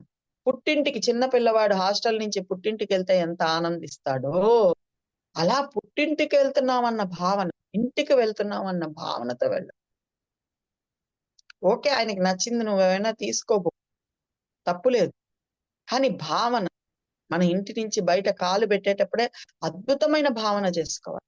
అదే భావనతోనే ఆటో ఎక్కుదాం ఆనందంగా. ఆయన స్మరణలో ఉందాం. తండ్రి నీ దగ్గరికి వచ్చేస్తున్నా, అదిగో ఇంకొంతసేపే వచ్చి నిన్ను దర్శిస్తాను. నీకు ఇదిగో నేను ఇది తెస్తున్నాను, ఇది చేస్తున్నాను. నువ్వేదైనా ఎత్తుకో. ఏది లేదు, నీ మనో పుష్పాన్ని ఎత్తుకోపో చాలు ఆయనకి. ఆయన వేరే ఏమీ అడగ. మన మనస్సులే ఆయన అడిగేది. అంత ప్రేమతో నీ పక్కన చుట్టూ ఎవరైనా ఉన్ని, ఆటోలో నలుగురు ఎక్కని, బస్సులో ఎక్కని, నువ్వు దేనిలో వెళ్తున్నావు, ఆ లోకమంతా మర్చిపో. అద్భుతమైన భావన లోపల చేసుకో. ఆనందంగా గుడి దగ్గరికి వెళ్ళి దిగు. ఆ చెప్పులు పెట్టేటప్పుడు కూడా ఇదిగో అయిపోయింది బాబా, ఇంకా 2 నిమిషాలు వచ్చేస్తున్నా. తపన ఎట్లా పసిపిల్లవాడు తల్లి దగ్గరికి వెళ్ళడానికి ఎంత తపన పడతాడో. ఎందువల్లంటే సచ్చరిత్రలో 2, 3 చోట్ల చెప్తాడు. మనం పసిబాలుల కన్నా పసిబాలులుగా మారిపోవాలి బాబా దగ్గర. అప్పుడే ఆనందాన్ని పొందగలం. ఆ తపనతో వెళ్ళండి. మీకు చుట్టుపక్కల వచ్చిన వాళ్ళు కనిపించరు. వాళ్ళని చూద్దామా, వీళ్ళని చూద్దామా, పోయిన వారం ఆమె వచ్చింది కదా, ఆమె వచ్చిందా లేదా, ఈమెం చీర కట్టుకొని ఉంది, వీళ్ళేం డ్రెస్ వేసుకొని వచ్చారు, ఇవేవి మన దృష్టికి కనపడదు. ఆ గుడిలో అడుగు పెట్టింది మొదలు బయటకు వచ్చేంత వరకు మన దృష్టి బాబాపై మాత్రమే ఉంది. అదే అసలైన దర్శనం. అటువంటి దర్శనం చేసినప్పుడే అంగ ప్రత్యంగ సుఖానుభూతి కలుగుతుంది. అద్భుతమైన ప్రేమ బాబా పట్ల కలుగుతుంది. మనస్సు శాంతిస్తుంది. మనస్సు అద్భుతమైన ఆనందాన్ని అనుభవిస్తుంది. అలా దర్శించుకొని ప్రదక్షిణం చేస్తారో, ఏం చేస్తారో, ఏది చేస్తున్నా లోపల మనస్సు ఆయనతో ఉందా లేదు. ఒక పాటలో కూడా అద్భుతమైన మాట వస్తుంది. సాయి ఎదుట కనులు మూయక, రూపము మదిలో నిలుపుమూర. మనం ఏం చేస్తాం? బాబాని చూడంగానే కళ్ళు మూసేస్తాం. కళ్ళు మూయకూడదు. అలా ఆ రూపం మన మదిలో నిలిపేసుకోవాలి. అలా పక్కన కూర్చొని కళ్ళు మూసుకున్నప్పుడు అప్పుడు ఆ రూపం కనపడాలి. అందుకే గుళ్ళో కొంచెం సేపు కూర్చొని రమ్మంటారు. మనం ఏం చేస్తాము?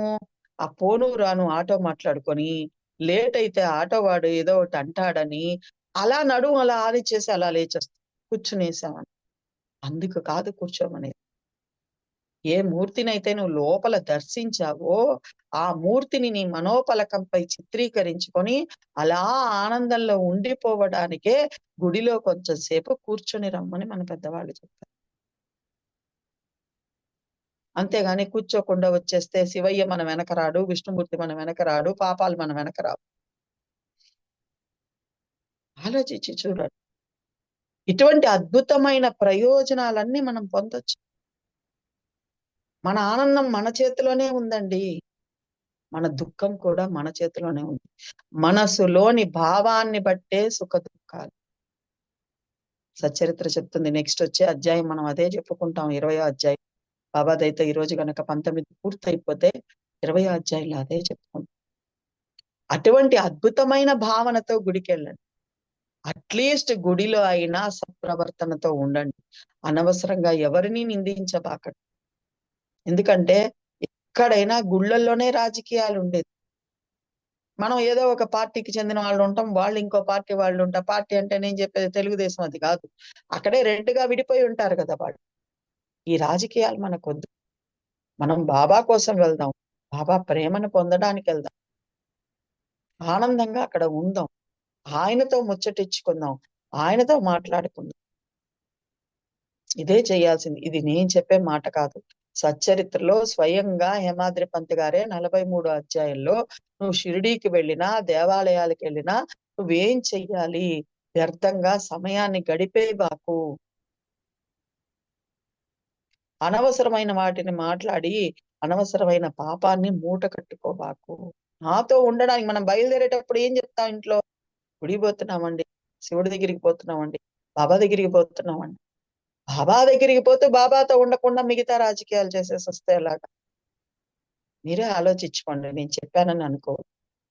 రాజకీయాలకు కావాల్సిన స్థలాలు ఉన్నాయి. బయటకు వచ్చేసి ఎన్నైనా చేసుకోవచ్చు. ఆ సన్నిధి మాత్రం బాబాతో మనం ఉండడానికి, బాబాలో మనం ఉండడానికి. అటువంటి ప్రేమని మనం అందరం కూడా పొందాలి. వాటికే మనకు పండగలు వచ్చాయి. వాటికే మనకు ఒక్క పొద్దులు వచ్చాయి. ఉపవాసం ఎన్నోసార్లు చెప్తూ ఉంటాను. ఉపా ప్లస్ వాసం. కడుపును ఎండగట్టడం కాదు. మన వాళ్ళు ఎంత గొప్పగా రెండిటికి కలిపి చెప్పారో ఉపవాసం అన్నదాన్ని.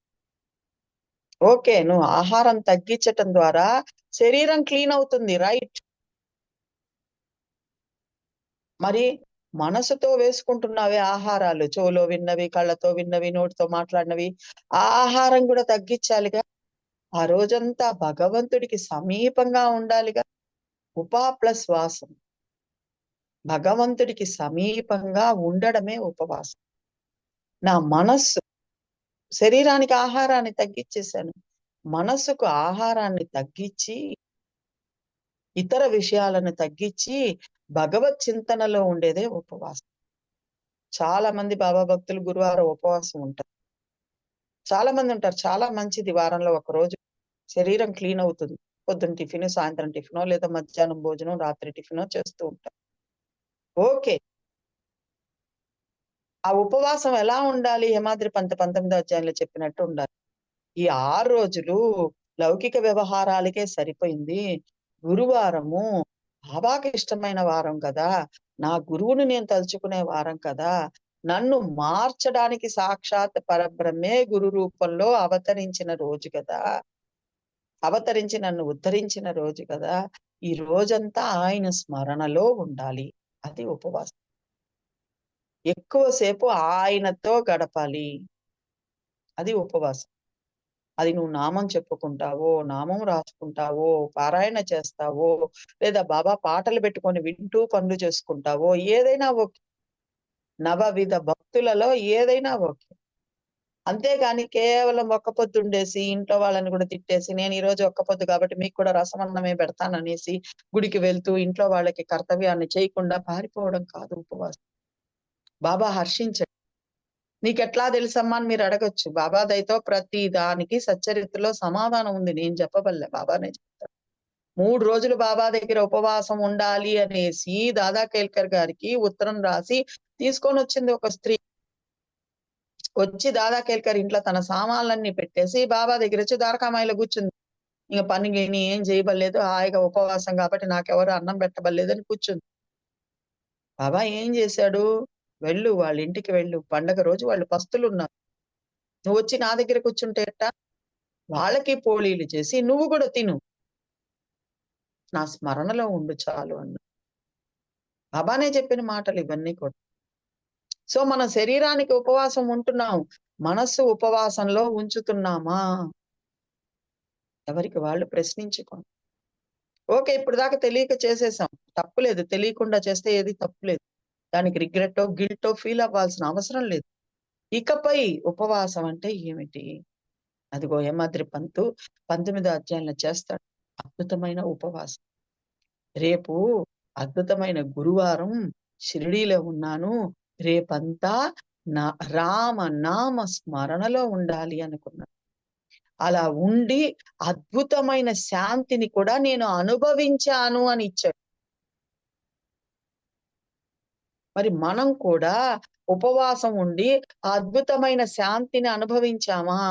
ఆ రోజంతా బాబా అడిగిన సహనంతో ఉండగలిగామా? బాబా పట్ల శ్రద్ధతో ఉండగలిగామా? అట్లీస్ట్ వారంలో ఒక్క రోజైనా? ఎవరికి వాళ్ళు ప్రశ్నించుకోండి. ఇదేం బయట ఎవరం చెప్పబల్లే. మన భూమిక, మన చిత్తవృత్తి, మన స్థితిగతులు మనకన్నా మన సాయినాథుడికే బాగా తెలుసు. కొంతమంది మౌన వ్రతం కూడా ఉంటారు. మంచిదే. మౌనం ఉండాల్సింది మాటకు కాదు, మనసుకి మౌనం ఉండాలి. మనసు మౌనంగా ఉందా? మనసు మాత్రం లోపల వాళ్ళని తిట్టుకుంటుంది, వీళ్ళని తిట్టుకుంటుంది, అత్తగారిని తిట్టుకుంటుంది, తోడికోడలు తిట్టుకుంటుంది, బయటికి సైగలు కూడా చేస్తుంది. నోట్ల మాట మాత్రం మాట్లాడకుండా ఉంటే ఏం ప్రయోజనం? అన్నీ అయిపోతున్నాయిగా. అన్నీ అయిపోతున్నాయిగా. ఆలోచించుకోండి. ప్రతిదాన్ని జ్ఞానవంతంగా విశ్లేషించుకోండి. బాబా అడిగింది ఏంటి? నేను చేస్తున్నదేంటి? బాబా అడిగింది ఏంటి? నేను చేస్తున్నదేంటి? అటువంటి ఒక్క పొద్దుని బాబా మెచ్చుకుంటాడా? అలా నువ్వు ఎన్ని గురువారాలున్నా నీ మనసు శాంతిస్తుందా? ఆనందాన్ని అనుభవిస్తుందా? ఆలోచించుకోవాలి. సో, ఆలోచించుకొని ప్రతి అడుగు వేద్దాం. ఆలోచించుకొని మనం ముందుకెళ్దాం. ఆలోచించుకొని మన పండగల వెనక ఉన్న విశిష్టతను తెలుసుకుంటూ పరమాత్మ వైపుకు మన మనసును మళ్ళిద్దాం. పైకి కనిపిస్తున్న మూఢత్వాన్నంతా వదిలిపెడదాం. బాబా చెప్పింది కూడా అదే. పండగలు వదిలిపెట్టమని బాబా చెప్పల. అన్ని పండగలు చేయిచ్చాడు బాబా. దానిలో ఉన్నటువంటి కొన్ని మూఢత్వాలను తొలగించే ప్రయత్నం చేశారు. బాగా గుర్తుపెట్టుకోవాలి. సో, మనం కూడా అదే ప్రయత్నమే చెయ్యాలి. మనం కూడా మనస్సును పరిశీలించుకుంటూ ఉండాలి. నా మనస్సు ఏం చేస్తూ ఉంది? బాబా దగ్గరుందా? బాబా చెప్పినట్టు ఉందా? పక్కకెళ్ళిపోతుందా? అన్నిటినీ పరిశీలిస్తాం. ఇంట్లో ఉన్న వాటినన్నిటినీ చూస్తాం. గ్యాస్ బాగా పనిచేస్తుందా లేదా? మిషన్‌లు బాగా పనిచేస్తున్నాయా లేదా? దాన్ని తుడిచిందే తుడుస్తాం. తోమిందే తోముతాం. అంట్లయితే అసలు కొంతమంది తోముతారు ఇంకా కొత్తగా స్టీల్ సామాన్లు అంగట్లో కొనుక్కొచ్చినట్టు ఉంటుంది. అంత తళతళ మెరిసిపోయేటట్టు తోముకుంటున్నాం. కానీ మనస్సును తోముతున్నామా? మనస్సుని తోమడానికే భగవన్నామ స్మరణ. నాకిదుందా, ఇదుందా అని నువ్వు చూసుకోవాల్సిన అవసరం లేదు. నువ్వు భగవంతుడి వైపు వెళ్తూ ఉండు. రామకృష్ణ పరమహంస చెప్తారు. తూర్పు వైపు వెళ్ళే కొద్దీ పడమర దూరమైపోతుంది అంటారు. నువ్వు బాబా వైపుకు మళ్ళుతూ ఉండు. నేను బాబా బిడ్డను, బాబా చెప్పినట్టు నడుచుకోవాలి. అంతా బాబాకే అప్పజెప్పేయాలి.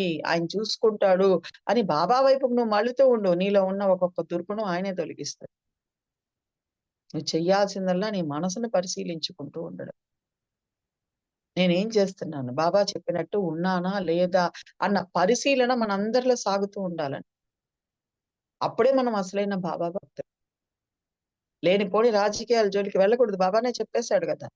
ఇవంతా ఎందుకు జరుగుతుందా? ఇదంతా అల్లా మియా లీలా అంటాడు ఒక చోట. ఒక చోట కాలచక్ర రచన విధానంలో కూడా దైవం యొక్క ఉద్దేశమే కనిపిస్తుంది. అందువలన అన్యథా భావించి వ్యర్థమైన గొప్పతనాన్ని ఆపాదించుకోబాకు. నా వల్ల జరిగిందని ఆపాదించుకోబాకు. వాళ్ళు చేశారు, వీళ్ళు చేశారని ఆపాదించుకోబాకు. ఏది జరిగినా ఆయన ఇచ్ఛానుసారమే జరుగుతుంది. మనకు వాటితో సంబంధం లేదు. నేను ఎలా ఉన్నా?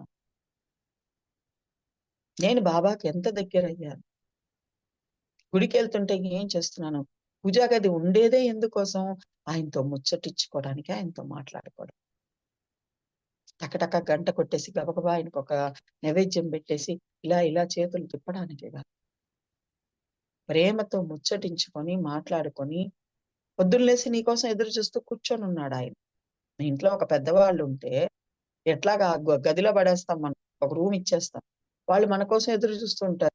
ఈ పిల్లొచ్చి ఒక 10 నిమిషాలైనా నాతో మాట్లాడితే బాగున్నే. ఈ పిల్ల పనులే ఈ పిల్ల చేసుకుంటుంది. అట్లాగే సాయినాథుడు కూడా నువ్వు పెట్టుకున్న పూజా గదిలో నీకోసం ఎదురు చూస్తూ ఉంటాడు. ఈ భావన నిద్ర లేవంగానే పెట్టుకోండి. అటు పోతూ ఇటు వస్తూ ఆయనతో మాట్లాడుతూ ఉంటాడు. నిజమా అబద్ధం? మీరే పరిశీలన చేసుకోండి. సాక్షాత్ సాయినాథుడు నువ్వు కొలువై ఉన్నాడనే కదా ఆ పటమో విగ్రహమో తెచ్చి ఇంట్లో పెట్టుకున్నావు. ఆ భావన నీకే లేకపోతే ఎలా? ఈ ఒక్క భావన మీరు పెంచుకోండి, ఎన్ని దుర్గుణాలు మీ దగ్గర నుంచి వెళ్ళిపోతాయి. బాబా నా ఇంట్లోనే, నా పూజా గదిలోనే తిష్ట వేసుకుని ఉన్నాడు అనుకున్నప్పుడు నేను ఎవరి గురించన్నా చెడు మాట్లాడగలనా? ఎవరి గురించైనా చెడు ఆలోచించగలనా? అనవసరమైన వ్యవహారాల జోలికి వెళ్ళగలనా? ఇంకా ఇవన్నీ చేస్తున్నామంటే అర్థం ఏమిటి? ఆయన నా ఇంట్లో కొలువై ఉన్నాడు అన్నది నా మనసులో స్థిరపడాలి. ఆ 10 నిమిషాలు పూజ చేసేటప్పుడు తప్ప మిగతా సమయంలో ఆయన నాతో ఉన్నాడు. ఇంట్లో ఉన్నాడనేది స్థిరపడకపోతే నా ఒంట్లో ఉన్నాడనేది ఎప్పటికి స్థిరపడుతుంది? ఆలోచించి చూడండి. సో ఇవన్నీ మనం పరిశీలన చేసుకోవాలి. ఈ విధంగా మన పండగలను చేసుకోవాలి. ఈ విధంగా ఉపవాసం ఉండాలి. ఉపవాసం యొక్క అసలైన అర్థం అదే. ఆహారం మానేయడం కాదు. అది మీ ఇష్టం. మీరు మితంగా తింటారు. అందుకనే మన పెద్దవాళ్ళు ఎన్ని వెసులుబాటు ఇచ్చారు. ఉండగలిగితే నీళ్లు కూడా తాగకుండా ఉండగలిగితే. లేదా ఏదైనా నీళ్ళ ఆహారం తీసుకో. లేదా పండ్లు తీసుకో. ఎందుకు చెప్పారు? శరీరం కూడా శుద్ధి చెందాలి కాబట్టి. కానీ ఆ రోజంతా ఏం చేయాలి? భగవన్నామ స్మరణలో ఉండాలి. బాబా అదే చేయిపించాడు. రామ జన్మోత్సవం చేసుకుందాం అనుకోగానే వాళ్ళని ఉపవాసాల్లో ఒక్క పొద్దులో ఉండమనలా. ఆ రోజంతా భగవన్నామ సంకీర్తనలో ఉంచాడు. బాగా గుర్తుపెట్టుకోండి. 6వ అధ్యాయంలో అద్భుతంగా వస్తుంది. సంకీర్తనలో ఉంచాడు. సో మనం కూడా భగవన్నామ స్మరణలో ఉండడానికి ఉపవాసం ఉండాలి. నా మనసు ఆయన దగ్గర ఉందా లేదా అని పరిశీలించుకోవడానికి ఉపవాసం ఉండాలి. సో ఇవన్నీ మీతో పంచుకుందాం అనిపించి పంచుకుందాం. ఇప్పుడు మనం ఎప్పటిలాగే 19వ అధ్యాయంలో చివరగా ఒక లీల మిగిలి హిమాద్రి పంతు 19వ అధ్యాయంలో కొన్ని మాటల్ని మనల్ని చేతులు జోడించి వేడుకుంటాడండి. మీకు చేతులు జోడించి విన్నవించుకుంటున్నాను, ఇవన్నీ వినండి అని చెప్తాడు. ఆ పంది మలం తిన్న ఉదంతారు. ఆ లీల మనం మొన్న చెప్పుకున్నాం బాబాదైతే 2 వారాల కింద. ఎట్లాగా మనలో సద్గుణాలన్నీ ఒక సైడ్ ఉంటే దుర్గుణం ఎలా పైకి వచ్చేస్తుంది, కడుపులో ఆగకుండా ఎలా కంఠం దాకా వచ్చేస్తుంది, కంఠం నుంచి జిహ్వ పైకి వచ్చేసి పెదాల గుండా సుఖంగా సంతోషంగా ప్రవహిస్తుంది. ఎవరినైనా నింద చెయ్యాలా అనిపించేది. సో దాన్ని బాబా ఎంత అద్భుతంగా చెప్పాడు. ఇటువంటి ఆత్మఘాతకునికి అనేసాడు. ఆ 2 వైవిధ్యమైన లీలల మధ్య ఉన్న లింక్ కూడా మొన్న చెప్పాను. ఎందువల్లంటే అంతా బాబానే చేస్తున్నాడండి, అంతా బాబానే చేస్తున్నాడండి, వాళ్ళని తిట్టించింది కూడా బాబానేనండి, నాకేం సంబంధం లేదండి అని మనం అనేస్తాం కాబట్టి 2 వైవిధ్యమైన అత్యంత అద్భుతమైన లీలలు 19వ అధ్యాయంలో పెట్టాడు. ఒకటి, ఆయనకి ముందు రోజే రామనామం చెప్పుకోవాలన్న ఆలోచన రావడం. అవునా కాదా? దాన్ని ఆయన అమలు పరచడానికి ఆ రోజు రాత్రే రామనామాన్ని పట్టుకోవడం, రాత్రి నిద్రలోకి వెళ్ళేటంత వరకు రామనామ స్మరణ చేసుకోవడం, పొద్దున మళ్ళీ రామనామాన్ని చెప్పుకుంటూ దొరికిన పూలు తీసుకొని హాయిగా ఆనందంగా ద్వారకామాయికి రావడం. ఆయన అలా దీక్షితవాడ దాటి బూటివాడ దగ్గరికి వచ్చేటప్పటికే ఔరంగాబాదుకరు రామనామాన్ని ఒక విశిష్టతను తెలియజేస్తూ అద్భుతమైన పాట పాడుతూ ఉండడం. వెంటనే ఈయనకు అర్థమైపోవడం, మనం అందరం కేవలం కీలు బొమ్మలం, నాలో ఆ ప్రేరణ కలిగించింది సాయినాథుడే, నాకు రామనామాన్ని అందించింది సాయినాథుడే, నా సంకల్పాన్ని బలపరుస్తున్నట్టుగా ఔరంగాబాద్ కర్షత ఆ పాట పాడించింది కూడా సాయినాథుడేనే ఉప్పొంగిపోతాడు. సాయినాథుడే అనుకునేస్తాం కాబట్టి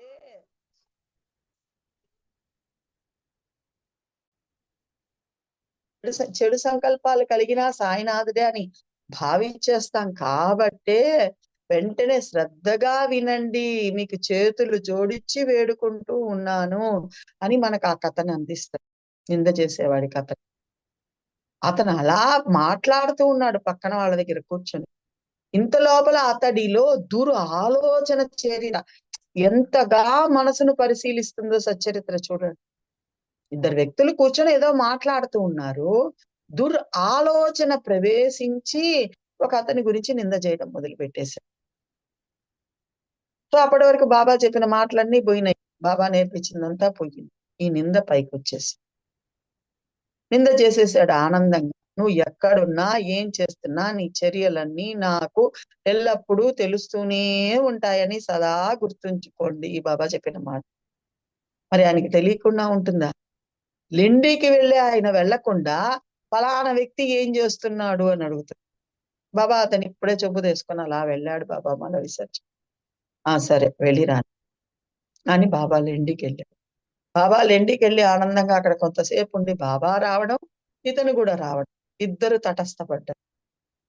అప్పుడు బాబా అక్కడ పిలిచి అక్కడ ఉన్నటువంటి పందిని చూపించి, అది చూడు తన ఇష్ట జనుల పైన ఉన్న కోపాన్ని ఎలా తీర్చుకుంటూ ఉన్నాదో, అటువంటి జన్మని ఎందుకు ఇచ్చాను అనుకుంటున్నావు? నింద చేసిన దానివల్ల అటువంటి జన్మను నేను ఇవ్వక తప్పలేదు. నేను ఎప్పుడు చెబుతుంటా, మనం చేసే కర్మలు బాబా చేతిని కట్టేస్తాయి. ఆయన ఏం చేయలేదు. నువ్వు సత్కర్మలు చేసావా ఆయన చేతిని కట్టేస్తాయి. నిన్ను ఉద్ధరించే తీరాలి, తప్పదు. నువ్వు దుష్కర్మలు చేసావా ఆయన చేతిని కట్టేస్తాయి. నీకు నీచ జన్మలు ఇవ్వక తప్పదు. రెండు నీ చేతిలోనే పెట్టేశాయి. అదే కదా మనకు 16, 17 అధ్యాయులు. రెండు రెండు మన ముందే పెట్టేశారు. నీ ఇష్టం నువ్వు ఎటు వెళ్తావు. ఈ విశ్వం అంతా కూడా రెండిటితోనే ద్వంద్వాలతోనే ఉంటుంది, మంచి చెడు అని. నీకేది కావాలో నువ్వు స్వీకరించాలి. అదే బాబా అద్భుతంగా హేమాద్రి పంత్ అద్భుతంగా 1వ అధ్యాయంలోనే చెప్తాడు. 1-2 అధ్యాయంలోనే. కాకి వంటి నేను సాయి చరణ మానస సరోవరంలో హంసనైపోయాను. కాకిలాగా మన మనసులు కూడా అన్నిటి మీద వాళ్తూ ఉన్నాయి. అవసరమైనవి, అనవసరమైనవి, మా కామానికి సంబంధించినవి, క్రోధానికి సంబంధించిన, మోగానికి సంబంధించిన, మతానికి సంబంధించిన, మచ్చరానికి సంబంధించిన అన్నిటి మీద వాళ్తూ ఉన్న మన మనసుల్ని గురు బోధతో మనం ఎలా మార్చుకోవాలో సచ్చరిత్ర చెప్తుంది. హంసలాగా అయిపోవాలి. హంస ఏం చేస్తుంది? అన్నిటిలో ఉన్నటువంటి మంచిని గ్రహించి చెడును వదిలిపెట్టేస్తుంది. నీకోసం ప్రపంచమంతా చెడే లేకుండా తయారవ్వాలంటే కుదరదు కదా. సో అందుకని బాబా అక్కడ వేలు పెట్టి చూపిస్తాడు, నాయనా ఇది పరిస్థితి. ఇటువంటి ఆత్మఘాతుకునికి ఆ మాట అండర్లైన్ చేసుకోండి. అప్పుడు మనం అనవసరంగా ఎవరిని నిందించం. ఆత్మఘాతుకం మనలో ఉన్న సాయినాథుడికి ఘాతుకం చేస్తున్నాం. ఇటువంటి ఆత్మఘాతుకునికి షిరిడి అయినా ఏం సుఖం ఇవ్వగలదు. సో అంటే నీలో కలిగే దుస్సంకల్పాలకి, నువ్వు చేసే దుర్ప్రవృత్తికి నాకు ఎటువంటి సంబంధం లేదు. క్లారిటీ ఇచ్చేస్తాడు 19వ అధ్యాయంలో బాబా. సత్సంకల్పాలు చేసావా? ఇందాకే అందుకే చెప్పాను, నీకు సత్సంకల్పాలు కలిగితే నీ వెన్ను తట్టి ప్రోత్సహిస్తాడు. దుస్సంకల్పాలు కలిగితే అదిగో నానాసాహెబ్ చందర్కర్ని తొడ మీద చరిచినట్టు, దాము అన్నాని నైరే బాబా మే కిసీమే అన్నట్టు, నింద చేసిన వాడిని అదిగో ఆ పందిలాగా నువ్వు కూడా పుడతావని చెప్పినట్టు. చూడండి ఎన్ని ఉన్నాయో దుస్సంకల్పాలకి. అవునా కాదా? ఒక్క దుస్సంకల్పం వాళ్ళలో కలిగింది, మేము చేసేసాం రామ జన్మోత్సవం అని, వెంటనే ఆయన నరసింహావతారాన్ని ఎత్తినట్టు. నీలో అహం ప్రబలినప్పుడల్లా పరమాత్మ కోపిస్తాడు అన్నది మనకు గుర్తుంది. అజ్ఞానం ప్రబలినప్పుడల్లా పరమాత్మ నాలో ఉన్న సాయినాథుడు కినుకు వహిస్తాడు. అందుకనే బాబా ఒక చోట అద్భుతంగా చెప్తాడు, మీరు చేసే పనుల గురించి మీకు బాగా తెలుసు, నాకు అహర్నిశలు మీ గురించే చింత అంటాడు. ఇంకో చోట చెప్తాడు, ఎవరు ఎలా ఎలా చేసుకుంటే అలా అలా ఫలితాన్ని అనుభవిస్తారా నాయన, జాగ్రత్తగా చేసుకోండి. ఆ జాగ్రత్తగా మనం ఏం చేసుకోవాలో మనకు తెలియదు కాబట్టే దాన్ని 19వ అధ్యాయంలో అత్యంత అద్భుతంగా అందిస్తాడు బాబా. జనన మరణ చక్రం నుంచి తప్పించుకోవాలని మీరు అనుకుంటున్నారా? మనం ఎక్కడ అనుకున్నాం? ప్రయత్నపూర్వకంగా సత్ప్రవర్తన కలిగి ఉండాలి. ధర్మానుసారంగా ఉండాలి అంటాడు. ధర్మం ఏందో మనం తెలియదు కదా మనకి.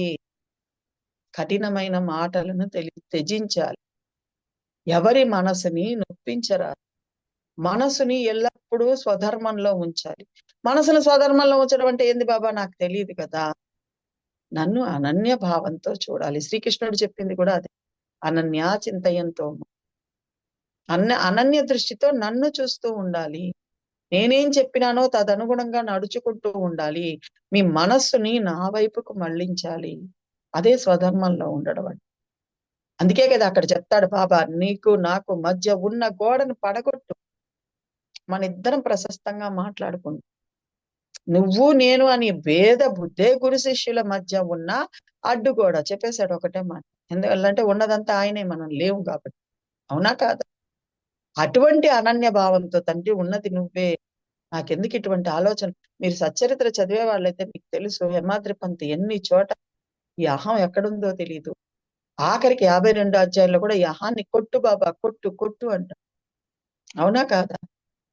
సో ఇవన్నీ బాబా 19లో చెప్పుకుంటూ వస్తారు. మళ్ళీ లౌకికంలో నువ్వు ఎలా ప్రవర్తించాలి అది కూడా మనకు తెలియదు కదా. సరే, నింద చేయకూడదు. నేను అందుకే ఎప్పుడు చెప్తూ ఉంటా, సచ్చరిత్ర అందించిన ఒక అద్భుతమైన వరం ఏంటంటే, లౌకికంలో నువ్వు జాగ్రత్తగా నడుచుకుంటే పరమార్థం నీ చేతికి అందినట్టు. మనం పరమార్థం కోసం ప్రయత్నం చేస్తూ లౌకికాన్ని వదిలిపెట్టేస్తున్నాం. చాలా కర్తవ్యాలు నిర్వర్తించగొట్టేసి అలా చేసేస్తూ ఉంటారు. చాలా బాబా ఎక్కడా చెప్పలేదు, బాబా ఎవ్వరికీ చెప్పలేదు. కాకా మహాజని వస్తాడు కృష్ణాష్టమి రోజు బాబా దగ్గర ఉండాలని. ఏం చేశాడు బాబా? ఏం చేశాడు? వెళ్ళరా నువ్వు అన్నాడు. వెళ్ళిపో, ఎప్పుడు వెళ్తున్నావు అని అడిగాడు. మీ ఇష్టం బాబా అన్నాడు. వచ్చింది కృష్ణాష్టమికి, ఎప్పుడు వెళ్తున్నావు అని అడిగాడు. మీ ఇష్టం బాబా అన్నాడు. అయితే ఇప్పుడే వెళ్ళిపో అన్నాడు. వెంటనే బయలుదేరి వెళ్ళాడు. అక్కడ ఆయన కోసం పని కాచుకొని ఉంది. యజమాని అల్లాడుతూ ఉన్నాడు, పని జరగ. బాబా ఎప్పుడు కూడా ఎవరిని కూడా కర్తవ్యాలు వదిలిపెట్టమని చెప్ప. నీ కర్తవ్యం నువ్వు నిర్వహిస్తూ ఆయన్ని పట్టుకోవాలి. నీ రుణానుబంధం నువ్వు తీర్చుకోవాలి కదా, తెచ్చుకున్నాం కదా మనం. దీన్ని ఎగ్గొట్టేసి చెయ్యమని బాబా ఎక్కడా కూడా చెప్ప. సో ఇలా నింద చేసే ఉదంతం ఒక్కటే చెప్పి వదిలిపెట్టాడా అంటే, అత్యంత అద్భుతమైనది ఇంకొకటి చెప్పాడు బాబా 19వ అధ్యాయం. లౌకికంలో మనం ఎలా నడుచుకోవాలి. ఒకరోజు బాబాకు ఏం తోచిందో తెలియదు. హాయిగా షిరిడీకి వెళ్దాం, కాసేపు ఒక లీల చెప్పుకొని దర్శించుకొని ముగించుకునే ప్రయత్నం చేద్దాం. ఈ రోజు కొంచెం ఆలస్యమైంది ఎట్లయినా. హాయిగా ఆనందంగా 150 సంవత్సరాల కింద ఉన్నటువంటి ఆ ద్వారకామాయిని దర్శించుకుంటూ అక్కడ కూర్చొని ఉన్న సాయినాథుడు చుట్టూ భక్త సమూహంతో కూర్చొని ఉన్నాడు. ఆయనతో పాటు మనం కూడా అలా కూర్చొని ఉన్నాము. ఉన్నట్టుండి బాబా అలా లేచేసి, ఎందుకు లేచాడో ఎవరికి అర్థం కాల. అటు ఇటు చూస్తున్నా. టకటకా దిగి ద్వారకామాయి సభా మండపం దాటుకుని ఎదురుగుండానే రాధాకృష్ణ ఇల్లు మనందరికీ తెలుసు. రాధాకృష్ణ కుటీర్. ఆ కుటీరు వైపుకు నడుచుకుంటూ వస్తున్నాడు. బాబా వెనకాలే భక్త సమూహం అంతా నడుచుకుంటూ వచ్చేసి వామనరావు గోత్కర్ ఇంటి పైకి ఎక్కేశాడు. బాబా పైకి ఎక్కడానికి అటువైపుకి వెళ్ళిపోయాడు. ఒక అతన్ని పిలిచాడు, నిచ్చెన వేయమని చెప్పి. గోడ కానిచ్చి ఇంటి పైకి ఎక్కడానికి నిచ్చెన ఎందుకు అడుగుతున్నాడా వీళ్ళెవ్వరికి అర్థం కాదు. అప్పుడు రాధాకృష్ణాయికి చలి జ్వరం, వణికిపోతూ ఉంది ఆ తల్లి. బాబా కూడా ఇద్దరు పట్టుకొని పైకి లేపితే కూడా లేవలేకుండా ఉన్నాడు. చూడండి, బాబా ఎవరికి జబ్బు చేసినా ఆ జబ్బుని తనలో తీసుకుని చూపించేవాడు. చివరగా వెళ్ళిపోతూ కూడా తాత్యా జబ్బుని తనలో తీసుకొని చూపించి, మనందరం అర్థం చేసుకోవాలి మన కోసం బాబా ఎంత తాపత్రయపడుతున్నాడు, ఎంత తపన పడుతున్నాడు. నా బిడ్డల జబ్బులను, నా బిడ్డల బాధలను నేను ఇలా భరిస్తాను. 7వ అధ్యాయంలో ఆ తల్లితో చెప్తాడు, కాపాడే భార్యతో, ఎందుకమ్మా భయపడతావు, నా బిడ్డల బాధలను నేను ఇలా భరిస్తాను అని ఆయన కఫ్ని ఎత్తి ఆ 2 ప్లేగు బొబ్బల్ని ఆ తల్లికి చూపిస్తాడు. అలా ఇక్కడ కూడా రాధాకృష్ణ చలి జ్వరంతో వణికిపోతూ ఉంది. ఇక్కడ ఈయన కూడా అప్పటిదాకా ఇద్దరు మనుషులు పట్టుకొని చంక కింద చెయ్యేసి నడిపిస్తూ ఉన్నారు. ఉన్నట్టుండి కూర్చొనున్న బాబాకు మనసులో ఏం తోచిందో తెలియలేదు. అలా లేచాడు. అలా ద్వారకామాయి 3 మెట్లు దిగి కిందికి వచ్చేసాడు. సభా మండపం నుంచి బయటకు వచ్చేసాడు. చావడి ఎదురుగా ఉన్నటువంటి రాధాకృష్ణ ఇంటి దగ్గరికి వచ్చాడు. పక్కన ఉన్న వామనరావు గోత్కర్ ఇంటికి నిచ్చెన వేయమని ఒక మనిషికి చెప్పి, అతను నిచ్చెన వేయగానే 25 ఏళ్ల కుర్రవాడు చరచరా ఎక్కినట్టు 80 ఏళ్ల 78, 76 ఏళ్ల పెద్ద వృద్ధుడైనటువంటి సాయినాథుడు, రూపంలో వృద్ధుడండి, ఆయన వృద్ధుడు కాదు. మనందరికీ తెలుసు, మద్రాసు భజన సమాజం వాడు అడిగినప్పుడు బాబా ఎంత స్పీడ్ గా పరిగెడతాడు. అలా పైకెక్కేసి వాళ్ళ ఇంటి మీద నుంచి ఇలా రాధాకృష్ణ ఆ ఇంటి మీదకి నడుచుకుంటూ వచ్చేసి పూరికప్పులు, అప్పుడంతా పూరికప్పు ఇల్లు కనపడాలి మన దృష్టికి, ఇప్పుడున్న ఇల్లులుగా. అలా నడుచుకుంటూ వచ్చేసి ఆ పక్కకు వచ్చేసి ఆ నిచ్చెన వేసే అతన్ని పిలిచి ఇటుపక్క నిచ్చెన వేయమని అడుగుతూ ఉంది. వీళ్ళెవ్వరికీ అర్థం కావట్లా. మనం కూడా చూస్తున్నాం, అర్థం కావట్లా. ఎందువల్లంటే అప్పటి వరకు బాబా ఎప్పుడు కూడా ఆ చర్యను చెయ్యలేదు. ఎంతో అద్భుతమైన చర్యలు చేసిన బాబా చినికిపోయిన గుడ్డలతో అలా ఆ ఉయ్యాల బల్లని కట్టుకొని దాని మీదకి ఒక చీమలా దోమలా అలా ఎక్కేసిన బాబా దుని అలా ప్రజర్విల్లుతూ ఉంటే సటకాత కొట్టి తగ్గు తగ్గు అని తగ్గించిన బాబా అలా తుఫాను వీసేసి ఇంత చుట్టూతో నీళ్లు వచ్చేసి బ్రహ్మాండమైన వర్షం కురుస్తూ ఉంటే అందరూ ద్వారకామాయిలో శరణు వేడి ఉంటే ఆ ద్వారకామాయి ద్వారాలు ఇలా పట్టుకొని ఒక్కసారిగా మేఘాలను గర్జిస్తే తిట్ల వర్షం కురిపిస్తే మేఘాలు 10 దిక్కులు పారిపోయేటట్టు చెయ్యగలిగిన బాబా అక్కడే కూర్చొని ఎక్కడో పడవ మునిగిపోతూ ఉంటే పడవని చేత్తో లేపేసి ఆ నీటిని ఇక్కడంతా ప్రవాహంగా చూపించగలిగినటువంటి బాబా ఇక్కడ తన ఎదురుగా ఉన్న దునిలో అలా చెయ్యి పెడితే అక్కడ ఆ తల్లి తత్తరపాటులో పరధ్యానంలో భర్త పిలుపును విని అలా లేచేస్తే ఒళ్ళో ఉన్న బిడ్డ దునిలో పడిపోతే ఆ బిడ్డని ఇక్కడ కూర్చుని అలా లేవనెత్తగలిగినటువంటి బాబా ఎక్కడో ఎవరో బాంబేలో అలా వెళ్తుంటే అతనికి ఎదురుగా కనపడి ఇదిగో రా ఉంచుకో అని చెప్పి ఒక వెండి పంటి పుల్లని అతని చేతిలో పెట్టి రాగలిగినటువంటి బాబా ఇక్కడే బాబా పాద సేవ చేస్తూ ఉంటే అలా బాబా పాదాలు ఒత్తుతూ ఉంటే అయినా గాని మనస్సు సంచలం అవుతూ ఉంటే అతన్ని అలా వెళ్ళమని చెప్పేసి మచ్చిందరగడ్డకి వెళ్ళమని చెప్పేసి అక్కడ తానే స్వయంగా వెళ్ళి అతనికి దర్శనం ఇచ్చి చూసుకో షిరిడీలో ఉన్నదే ఇక్కడ కూడా ఉంది చూసుకో గిల్లి చూసుకోమని చెప్పి దర్శనం ఇచ్చిన బాబా అతనే మళ్ళీ కిందకి దిగి వస్తే ఎక్కడ ఇంటికి వెళ్లకుండా మళ్ళీ షిరిడీకి వచ్చేస్తాడేమో అనేసి ఒక మోతుబారు రైతు వేషంలో ఒక చిన్న గోచి కట్టుకొని పైన కంబళి వేసుకొని అతనికి టికెట్ తీసిచ్చి అతన్ని ఊరికి పంపించగలిగిన బాబా మైనతాయి కోసం తానే స్వయంగా టాంగా కట్టుకుని ఊరేగుతూ వెళ్ళి ఆ బాబుగిరి బువాని తీసుకుని వెళ్ళి విభూతి హారతి పాట అందించగలిగిన బాబా ఇంకా ఎన్నో అద్భుతమైన చర్యలు చేయగలిగినటువంటి మన తండ్రి తల్లి అయినటువంటి సాయినాథుడికి ఆ రోజు ఏం తోచిందో ఆ రాధాకృష్ణయ్యకి చేసిన జబ్బును ఎలా తరిమేయాలని అనుకున్నాడో దాంతో పాటు మనకు కూడా సహజ సిద్ధంగా ఎంత అద్భుతమైన బోధన ఇవ్వాలని అనుకున్నాడో తాను స్వయంగా ఇంత చేసిన ఆయన స్వయంగా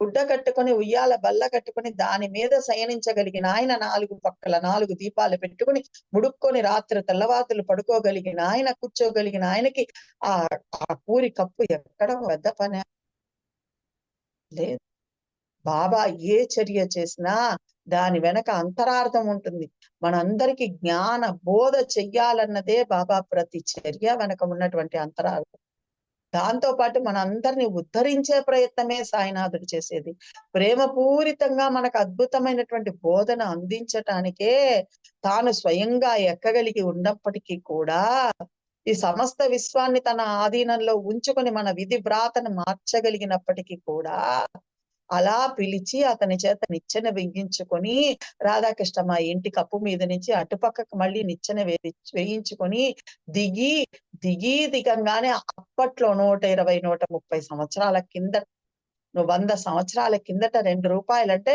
ఇప్పటి 200 రూపాయలతో సమానం అటువంటిది ఆ నిచ్చెన దిగంగానే అతని చేతికి 2 రూపాయలు పెట్టేశాడు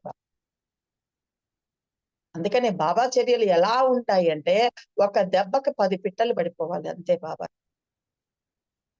ఆలోచించండి ఒక తట్టు రాధాకృష్ణ యొక్క రోగం తీరిపోయింది ఆ రోజు నుంచి ఆ తల్లికి జ్వరం పారిపోయింది అప్పటిదాకా ఆయన దగ్గుతూ ఆయన మూలుగుతూ ఇద్దరు పట్టుకొని నడుస్తుంటా అయ్యో బాబాకి ఏందో శక్తి లేదని నువ్వు అనుకుంటూ ఉంటావు ఆయన ఎటువంటి శక్తి సంపన్నుడు అన్నది నీకు అర్థం కావడానికి అప్పటికప్పుడు నిచ్చెన వేసుకుని దాని మీద పరిగెత్తగలిగాడు అది కూడా తాటాకుల కప్పు మీద పరిగెత్తాడు గుర్తుపెట్టుకో లోపలికి పడిపోకుండా ఆయన సమర్థత్వాన్ని చూపించాడు ఆయన సర్వ వ్యాపకత్వాన్ని చూపించాడు దాంతో పాటు లౌకికంలో నువ్వు ఎలా ప్రవర్తించాలి ఎలా ఉండాలి అనే బోధన కూడా దానిలో ఇమిడ్చి అంతకు ముందు లీలలో పంది మలం తిన్న లీల చూపించేటప్పుడు సర్వవ్యాపకత్వాన్ని చూపించాడు. ఎక్కడో ఉండి అతను మాట్లాడితే ఇక్కడ చూపించేయడం ద్వారా నీ అంతర్యామిత్వాన్ని, సర్వవ్యాపకత్వాన్ని చూపించాడు.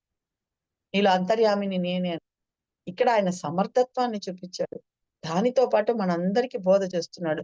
ఆ ₹2 అలా చేతిలో పెట్టంగానే వాళ్ళందరూ ఆశ్చర్యపోయాడు. అక్కడ నిచ్చెన వేశాడు, ఆ నిచ్చెన తీసుకొచ్చి ఇక్కడ వేశాడు. ఈ ఒక్కరవ పనికి ₹2 ఏంది బాబా?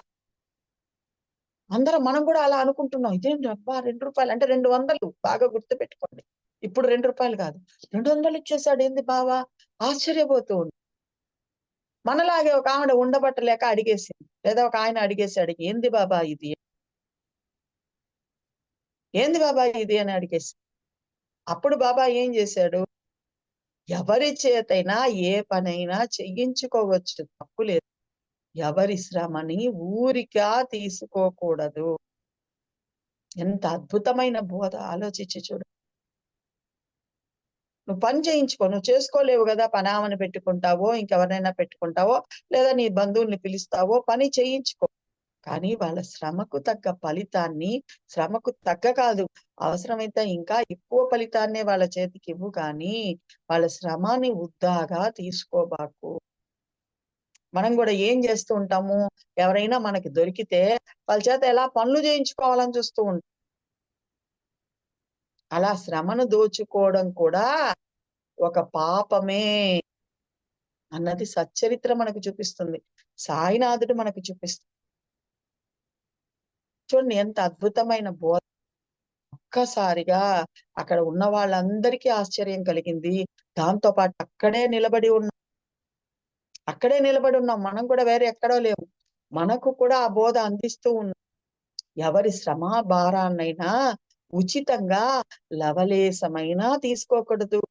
ఎవరితోనైనా పని చేయించుకో, తప్పులేదు. కానీ ఎవరి శ్రమను ఉచితంగా తీసుకోకూడదని నిశ్చయంగా నియమాన్ని పాటించాలి. ఇంకొక అద్భుతమైన బోధన అందించి ఈ 19వ అధ్యాయాన్ని పూర్తి చేస్తాం. 19వ అధ్యాయానికి పేరే మద్ అనుగ్రహం. మనల్ని బాబా అనుగ్రహిస్తూ ఉన్నాడు. మద్ అంటే నన్ను, మద్ అంటే మిమ్మల్ని, ఎవరికి వాళ్ళ నన్ను అనుగ్రహించే వచనాలే 19 నిండుగా ఉన్నాయి. అద్భుతమైన బోధలే 19 నిండుగా ఉన్నాయి. అలా దిగేసి, అలా అతని చేతికి ₹2 పెట్టి మనకు అద్భుతమైన బోధన అందించి, అలా తాను నడుచుకుంటూ వెళ్ళి ఆ ద్వారకామాయిలో మళ్ళీ కూర్చుంటే, ఆ క్షణం నుంచి రాధాకృష్ణాయికి జ్వరం కూడా పారిపోయింది. బాబా లీలలు అంతుపట్టవండి. బాబానే స్వయంగా 19వ అధ్యాయంలో చెప్తాడు, అల్లా మాలిక్, అల్లా మాలిక్, అతడు తప్ప ఆ రక్షకుడు వేరే లేదు. అతడు లీలలు ఎలా ఉంటాయి, అలౌకికం, అంతుపట్టనివి, అర్థం కానివి. నువ్వు ఆలోచించి ఏంది బాబా, అలా నిచ్చెనేసుకుని అలా ఎక్కి అలా దిగేస్తే ఆ తల్లికి ఎలా పోయింది, ఎలా తగ్గిపోయింది జ్వరం, దానికి జ్వరానికి ఏం సంబంధం? నువ్వు ఆలోచిస్తూ ఉండాల్సిందే, క్వశ్చన్ మార్క్ వేసుకోవాల్సిందే, నీకు ఆన్సర్ రాదు, అర్థం కాని. అలా మీ ఆ లీల కాదు, సాయి సమర్థుని లీల అలౌకికం, అర్థం కాని, అంతు చిక్కని. నల్లకొక్క పెరుగన్నం పెడితే కడుపు నొప్పి తగ్గిపోవడం అలౌకికం, అర్థం కానిది, అంతు చిక్కని. స్వప్నంలో వెళ్లి బండరాయితో నూరేస్తే క్షయవాది తగ్గిపోవడం అలౌకికం, అర్థం కానిది, అంతు చిక్కని. అగమ్యమైన హరిలీలలో ఆ హరికే తెలుసు, అన్యులకు అర్థం కాదు, ఎవరికీ అంతుపట్టవు, సచ్చరిత్ర చెప్తుంది. అందువల్ల ఇవన్నీ ఎందుకు జరుగుతున్నాయంటే, ఇవన్నీ అల్లా మియా లీల అనుకోమన్నాడు. సో మనం ఎలా సత్ప్రవర్తన కలిగి ఉండాలో, ఏ పనులు చెయ్యాలో, ఏవి చెయ్యకూడదో, ఎలా చెయ్యాలో, జీవితంలో ఎంత సహనంగా ఉండాలో, ఇవన్నీ నేర్పించేదే 19వ అధ్యాయం. అటువంటి 19వ అధ్యాయంలో లీలల్ని ఈ రోజు మనం పూర్తి చేసుకున్నాం. ఇందులో ఉన్న బోధన మాత్రమే బాబా దయ ఉంటే మళ్ళీ కలుసుకున్నప్పుడు స్టెప్ బై స్టెప్ ఓన్లీ బోధలు మాత్రమే చెప్పుకుని 19ని పూర్తి చేసుకున్నాం. ఎందువల్లంటే 19 చాలా అద్భుతంగా ప్రాక్టికల్లో మనం ఎలా ఉండాలి అని నేర్పించి, డే టు డే లైఫ్ లో మనం ఎలా ఉండాలి, మన మనస్సు ఎలా ఉండాలి, బయటికి ప్రవర్తన ఎలా ఉండాలి, రెండిటిని ఎలా సమన్వయపరుచుకోవాలి అనేది నేర్పిస్తుంది. సో అటువంటి 19వ అధ్యాయంలో ఉన్నటువంటి అద్భుతమైన లీలను బాబా దయతో, బాబా అనుగ్రహంతో ఆ లీలల్ని చెప్పుకోగలిగి, అందులో ఉన్న సారాన్ని కూడా బాబా అందించిన మేరకు వివరించుకోగలిగి, ఇటువంటి అద్భుతమైన అవకాశాన్ని కలిగించిన నరసింహరావు దంపతులకి, ఇటువంటి ఆలోచన వైపు, చింతన వైపు మరలించిన రమేష్ అన్న పాదాలకి, ఇంతసేపు ఓర్పుగా విన్న మీ అందరి పాదాలకి, ఇంతసేపు మనందరినీ తన భజనలో, తన స్మరణలో ఉంచుకున్న సాయినాథుడి పాదాలకి వేల లక్షల కోట్ల కృతజ్ఞతలు తెలియజేసుకుంటూ శ్రీ సచ్చిదానంద సమర్థ సద్గురు సాయినాథ్ మహారాజ్ కి జై.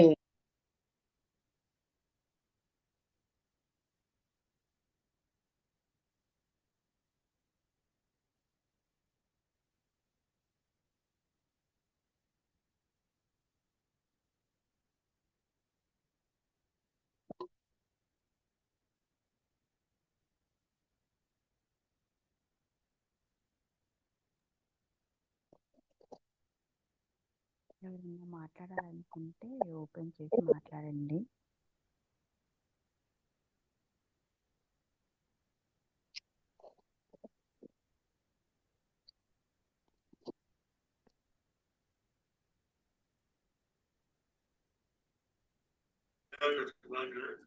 Bhavana, where is your phone number? Please give me your number.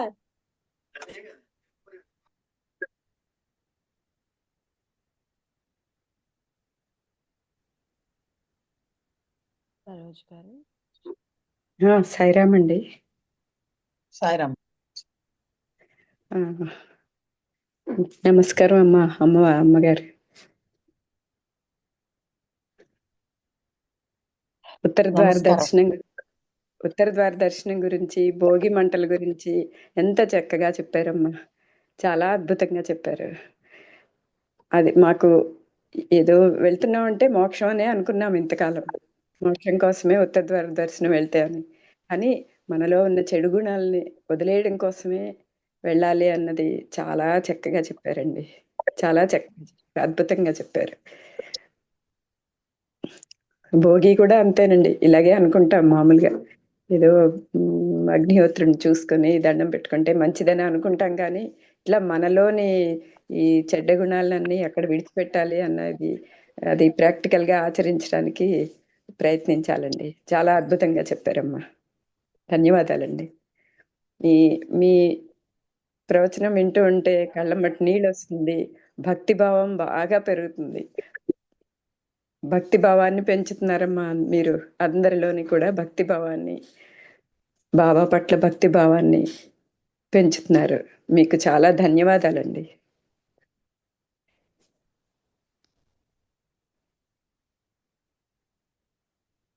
సాయిరామమ్మ. Sai బాబాకే మనందరం దాన్ని చెప్పుకోవాలి. మనందరినీ ఒక చోట కలిపి ఆయనే అందిస్తాం. అల్టిమేట్ గా బాబా గారే మీ ద్వారా మాకు చెప్పిస్తున్నారు కదండి. మీ ద్వారా మాకు చెప్పిస్తున్నారు. అందుకని మీకు మా కృతజ్ఞతలండి. చాలా బాగుందండి. చాలా బాగా చెప్పారు.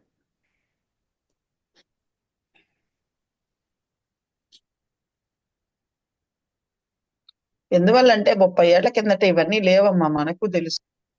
అవునండి, అటలు లేవు. ఇప్పుడు ఏంటంటే ఎప్పుడు గుళ్ళు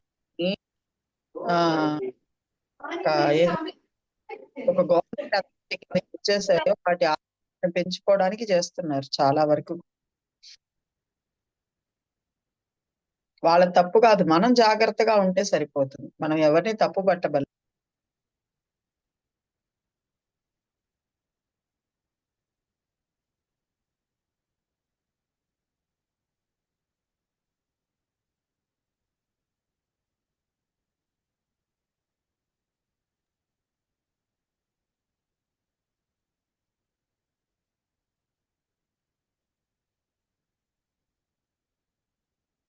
ఇంకా ఎవరైనా ఉన్నారండి?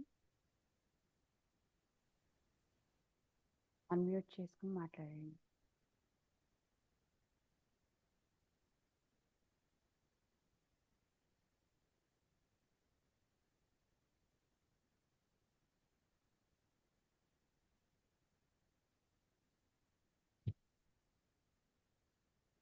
నిజంగా అమ్మా, ఆత్మ పరిశీలన ప్రతి క్షణము ఆత్మ పరిశీలన అంతే. అంతకన్నా మించింది వేరేది లేదు. అది ఇంట్లో అయినా కావచ్చు, బయట అయినా కావచ్చు, గుళ్ళో అయినా కావచ్చు, ఏ ఏ ప్లేస్ లో అయినా సరే. అంటే గుడికి వెళ్ళి కూడా పొందాల్సినంత పొందలేకుండా పోతుంది. అవునమ్మా. చెప్తారు 100 రూపాయలు వచ్చే చోట 1 రూపాయి తెచ్చుకుంటామా? వాడు 100 ఇవ్వాలంటే 100 తెచ్చుకుంటాం కదా. మరి అప్పుడు గుడిలో కూడా మనం 100కి 100 తెచ్చుకోవాలి కదా, ఆనందాన్ని, సుఖాన్ని, సంతోషాన్ని. ఇంకేమి నిజమ్మా. ఎందుకంటే వెళ్ళిన కాడి నుంచి ఎవరో ఒకరు కనపడతారు, బాగున్నారా అని స్టార్ట్, అక్కడి నుంచి మొదలు ఇది వెళ్ళిపోతుంది ఇక్కడది.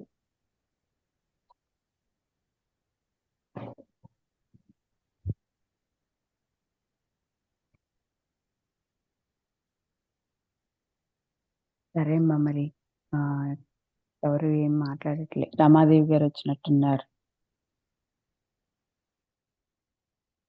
పాపం ఇప్పుడే జాయిన్ అయ్యారా ఏంటి రమాదేవి గారు? అనుకుంటా. లేదు మేడం, ఉన్నాను. ఎవరైనా మాట్లాడుతున్నారో కొంచెం ఆగాను మేడం. నమస్కారం అమ్మా. ఈరోజు 18, 19 అధ్యాయము అంటే ఎంత అద్భుతంగా చెప్పారంటే, ఉత్తర ద్వారము చెప్పారు, భోగి కోసం చెప్పారు. ఫస్ట్ నీలో ఉన్న తప్పులు సరిదిద్దుకోవాలి. ఇందులో నాకు తెలిసిందంటే ఫస్ట్ మనలో ఉన్న తప్పులు సరిదిద్దుకొని ఇతరులకి ఏమైనా చెప్పడానికి ప్రయత్నించాలి.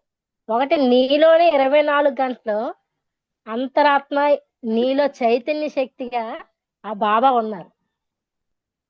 నువ్వు ఎక్కడెక్కడో నెతికేస్తుంటావు, ఏటేటో మాట్లాడేస్తుంటావు, కానీ నీలో అతను ఉన్నారు. ప్రతి క్షణం నిన్ను గమనిస్తున్నారు.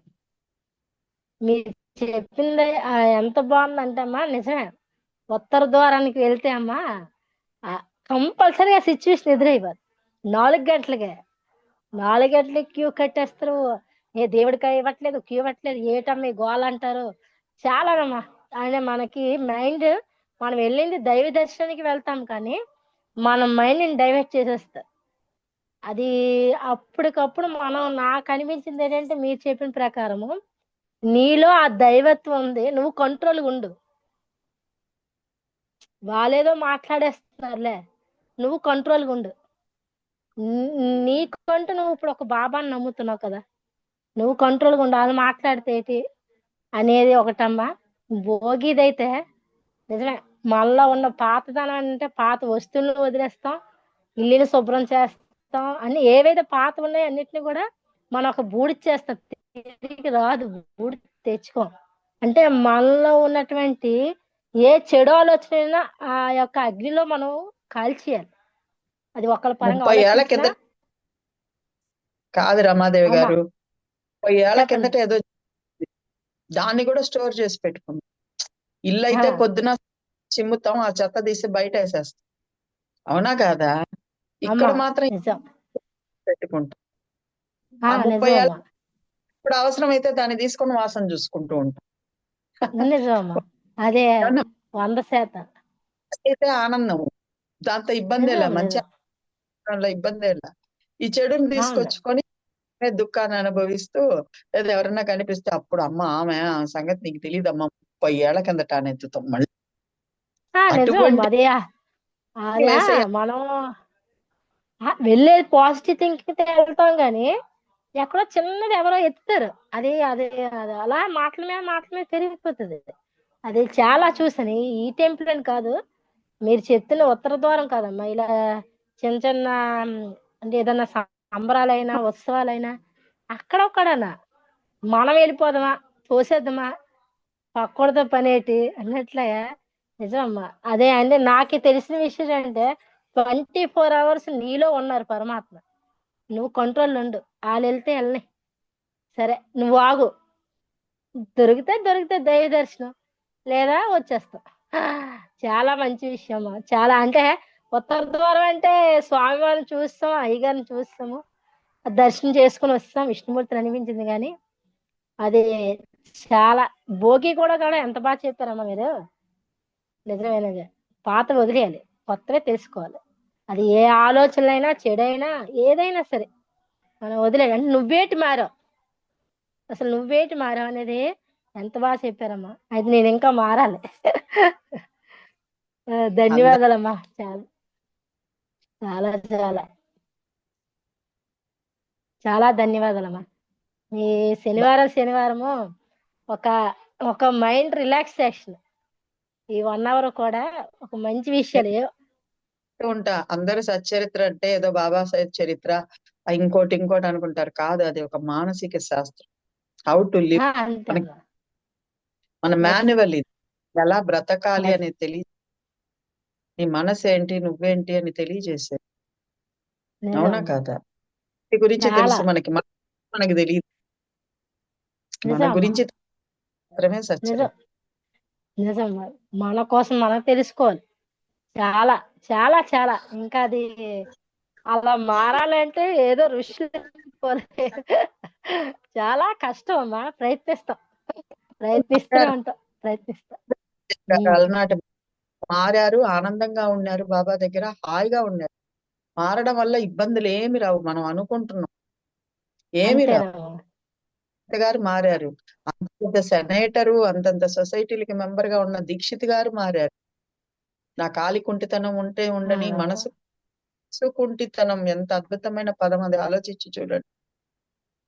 జిల్లా జడ్జిగా, అవునమ్మా. జిల్లా కలెక్టర్ గా ఉన్న నానాసాహెబ్ చంద్రకర్ గారు మారారు.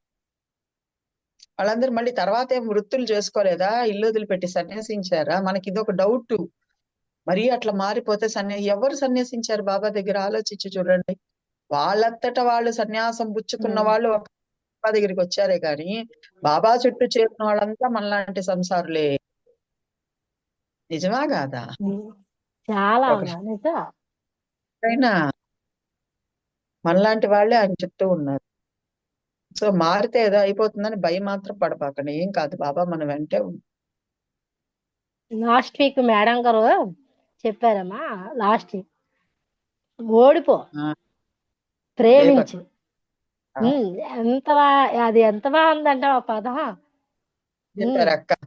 భయానికే చాలా భయం కలిగి భయానికి భయం. ఓడిపో, నువ్వు గెలవాలంటే ఓడిపో, ప్రేమించు. ఎంత వర్డ్. చాలా నాకైతే చాలా నచ్చింది. అంటే ఇప్పుడు మీరు చెప్తుంది. చూపించాడు కదా. అరే సాక్షాత్ అవునవును. పరమాత్మగా వస్తే పోటీలో ఓడాను, వెంకటరమణమూర్తిగా వస్తే హాదీరామ్ దగ్గర పాచికలాడి ఓడిపోయాను. ఎప్పుడు వచ్చినా ఆయన ఓడిపోతూనే ఉన్నాడు భగవంతుడు. అంటే గెలుపు ఉంది. ఇతరులను గెలిపిస్తేనే నీకు ఆనందం అని చెప్తున్నారు. అహంకారంతో ఉన్నవాడు గెలవాలని చూస్తాడు, ప్రేమతో ఉన్నవాడు పక్కనోడు గెలవాలని చూస్తాడు. అంతే విన్నాను నేను కూడా అక్క. లాస్ట్ వీక్ ఆ మాట ఎంత పెద్ద. అది సాయి ఇట్రా, సాయి సాయి తప్పు. సాయి అమ్మా ఉంటానమ్మా. సరే సాయి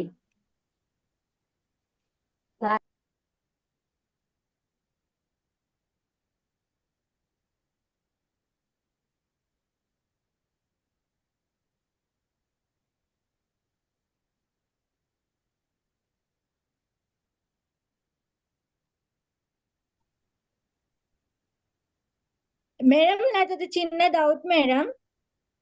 చెప్పండి అమ్మా. ఇప్పుడు నేను నరసింహారావు గారి మేనకోడల్ని మేడం. చెప్పమ్మా. ఏం లేదు, ఇప్పుడు తుంటిదనము అంటే నేను యాక్చువల్ గా నేను పుట్టడం ఫిజికల్, అంటే పూర్తిగా ఫిజికల్ హ్యాండిక్యాప్ కాదు.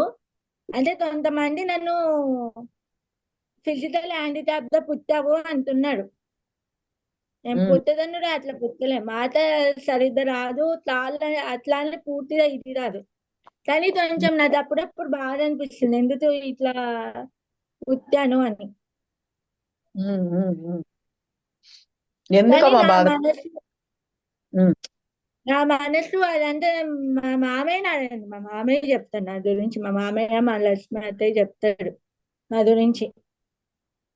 దాని అవును. ఒక్కొక్కసారి బాధ అనిపిస్తుంటుంది. ఉమ్.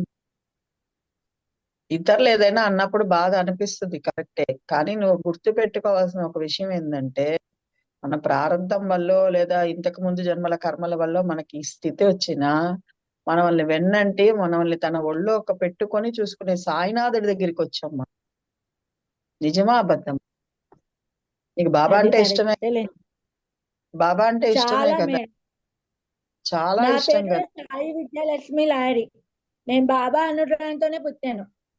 మరి బాబా అనుగ్రహంతోనే పుట్టినప్పుడు నీ బాహ్యంగా ఉన్న కుంటితనంతా నీకేం పని? దీక్షిత్ గారు నడుస్తూ ఉంటే అష్టావక్రంగా ఉండేదండి. సాక్షాత్ స్వయంగా బాబానే ఆయన్ని కుంటి కాక అని పిలిచేవారు. ఉమ్. ఆ, సో ప్రజలు ఏంటంటే మనిషికి ఏది లోపం ఉందో దాన్ని ఎత్తి చూపుతూ ఉంటారు. బిడలు అవును. లేదనుకో పిల్లలు ఎత్తి చూపుతారు, డబ్బు లేదనుకో డబ్బు లేదని ఎత్తి చూపుతారు. అవునా అవును. కదా? వాటిని గుర్తించరు. ఏది లేదో దాన్ని ఎత్తి చూపించేది సమాజం యొక్క నైజం. కానీ మనం పిల్లలు అట్లా పుడతారు అని అయితే ఆ, ఆ, ఇద్దరు ముగ్గురు చెప్పారు మేడం. అది ఎంతవరకు నిజమో ఎంతవరకు అబద్ధమో నాదైతే తెలీదు. నాకు మొన్న చూసుకుంటాం. రీసెంట్ 3 years బ్యాక్ మ్యారేజ్ అయింది, 4 years బ్యాక్. నువ్వు బాబా మీద భారం వెయ్యి, ఆయన చూసుకుంటాడు. అద్భుతంగా అందమైన బిడ్డలు పుడతారు నీకు. ఏం కొద ఉండదు ఆయన నీకెప్పుడు మనసుకు బాధ తెలుసుకో, బాధ ఉండదు, ఇబ్బంది ఉండదు. అలనాటి భక్తుల్ని తలుచు, ఉండదు, ఇబ్బంది ఉండదు. బాబా దగ్గరే ఉన్నాడు, బాగో చేసిండే. కుష్టు వ్యాధి అవును మొత్తం ముక్కు కూడా ఊడిపోతూ ఉండింది. అయినా బాబా పట్ల ప్రేమ తగ్గించుకున్నాడా? నాకెందుకు బాబా ఇలా వచ్చిందని అడిగాడా? లేదు లేదు మేడం. కదా, లేదు. అలాంటి భక్తుల్ని తలుచుకో, ఆనందంగా బాబాతో ఉండు, ఆయనకి చెప్పుకో. ఆయన చూసి ఏదైనా చెయ్యగల సర్వసమర్థుడు. బాబానే స్వయంగా చెప్పాడు పిళ్ళై వదంతలు. స్వార్థం అవును. కానీ పరమార్థం కానీ అథవా మోక్షం కానీ ఇవ్వగల సర్వసమర్థుడిని నేనిక్కడ ఉండగా వ్యర్థమైన మరణాన్ని కోరుకుంటున్నావు ఎందుకు అన్నా. సో బాబా అవును. చూసు, వాళ్ళ నోళ్ళు కూడా బాబానే మూయిస్తారు. నువ్వు బాబాని అంటి పెట్టుకొని ఆనందంగా ఉండు. నాకు బాబా ఓకే ఉన్నాడు అండి. అన్నది ఓకే అంత. అమ్మా. ఉమ్.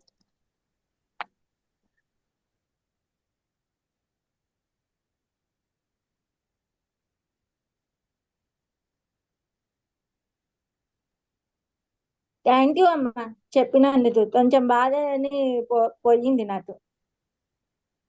బాబాని తలుచుకో, ధైర్యం వచ్చేస్తుంది తల్లి. ఎవ్వరి మాటలు పట్టించుకోబా. మన తండ్రి బాబానే ఉన్నారని నమ్ముతాను, కానీ ఒక్కొక్కసారి వాళ్ళ మాటలకి కొంచెం బాధ అనిపిస్తుంటుంది. అవునవును, ఖచ్చితమే, సహజమే. అటువంటప్పుడు వెళ్ళు, చెప్పాడు కదా బాబా, నీకేం వచ్చినా నా దగ్గర వచ్చి కూర్చో, నాతో చెప్పుకో. దేవుని ద్వారం వద్దే తలను వంచండి, దేవుని ఎదుటే వంచండి. దేవుని అనుగ్రహాన్ని పొందండి, ఆయనతోనే ముచ్చటించు. వాళ్ళ మనసులు కూడా ఆయనే మార్చేస్తారు. ఎవరు నిన్ను అంటున్నారో వాళ్ళ మనసు కూడా తప్పకుండా సాయినాథుడే మార్చేస్తారు. సరే madam. Thank you madam. Thank you అమ్మా. సాయిరామ్ తల్లి, సాయిరామ్. సాయిరామ్ అమ్మా.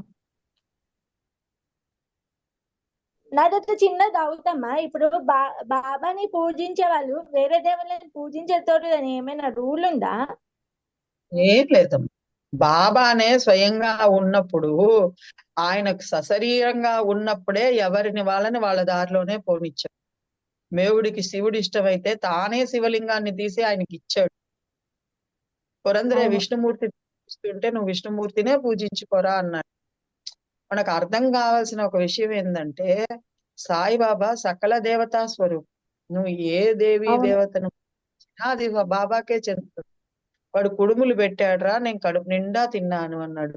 వాడు సత్యనారాయణ వ్రతం చేశాడురా, నాకు చెందింది అన్నాడు. వాడు దత్తుడికి 35 రూపాయలు ఇవ్వాలిరా, అందుకని 35 రూపాయలు నేను అడిగి తీసుకున్నాను అన్నాడు. నేను అడిగి తీసుకున్నాను అన్నాడు. వాడు విఠలుణ్ణి నన్ను పస్తులుంచుతున్నాడు అన్నాడు. మళ్ళీ అతని చేత విఠలు చేయించాడు. అర్థమైందా? ఏంది బాబా అర్థమైంది మేడం. థ్యాంక్ యూ వాళ్ళ అమ్మా. నీ మనసుకి ఏ దైవం ఇష్టదైవం ఉంటే ఆ దైవాన్ని పూజించుకో. అది బాబానే, ఇంకొకటి.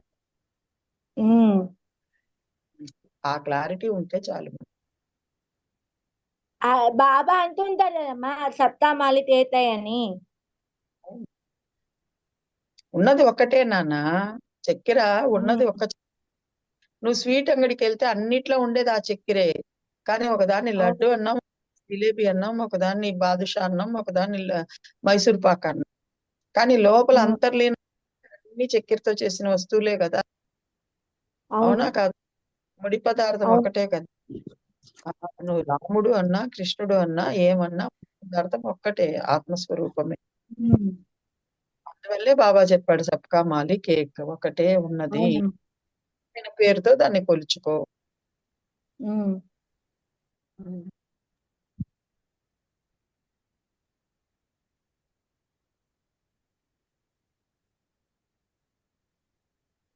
ఉందాము.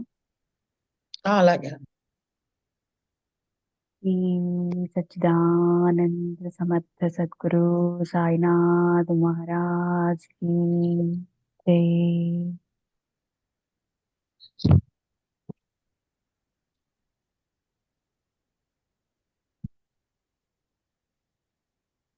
అమ్మ మీ నెంబర్ ఇవ్వరా నాకు? అమ్మా, ఇక్కడ చాటింగ్ లో పెడతారా మీ నెంబరు, మీ ఫోన్ నెంబరు? మీ చాట్ నాకు తెలియదమ్మా. ఇక్కడ చాట్లో పెట్టమంటారా? ఆ, సరే.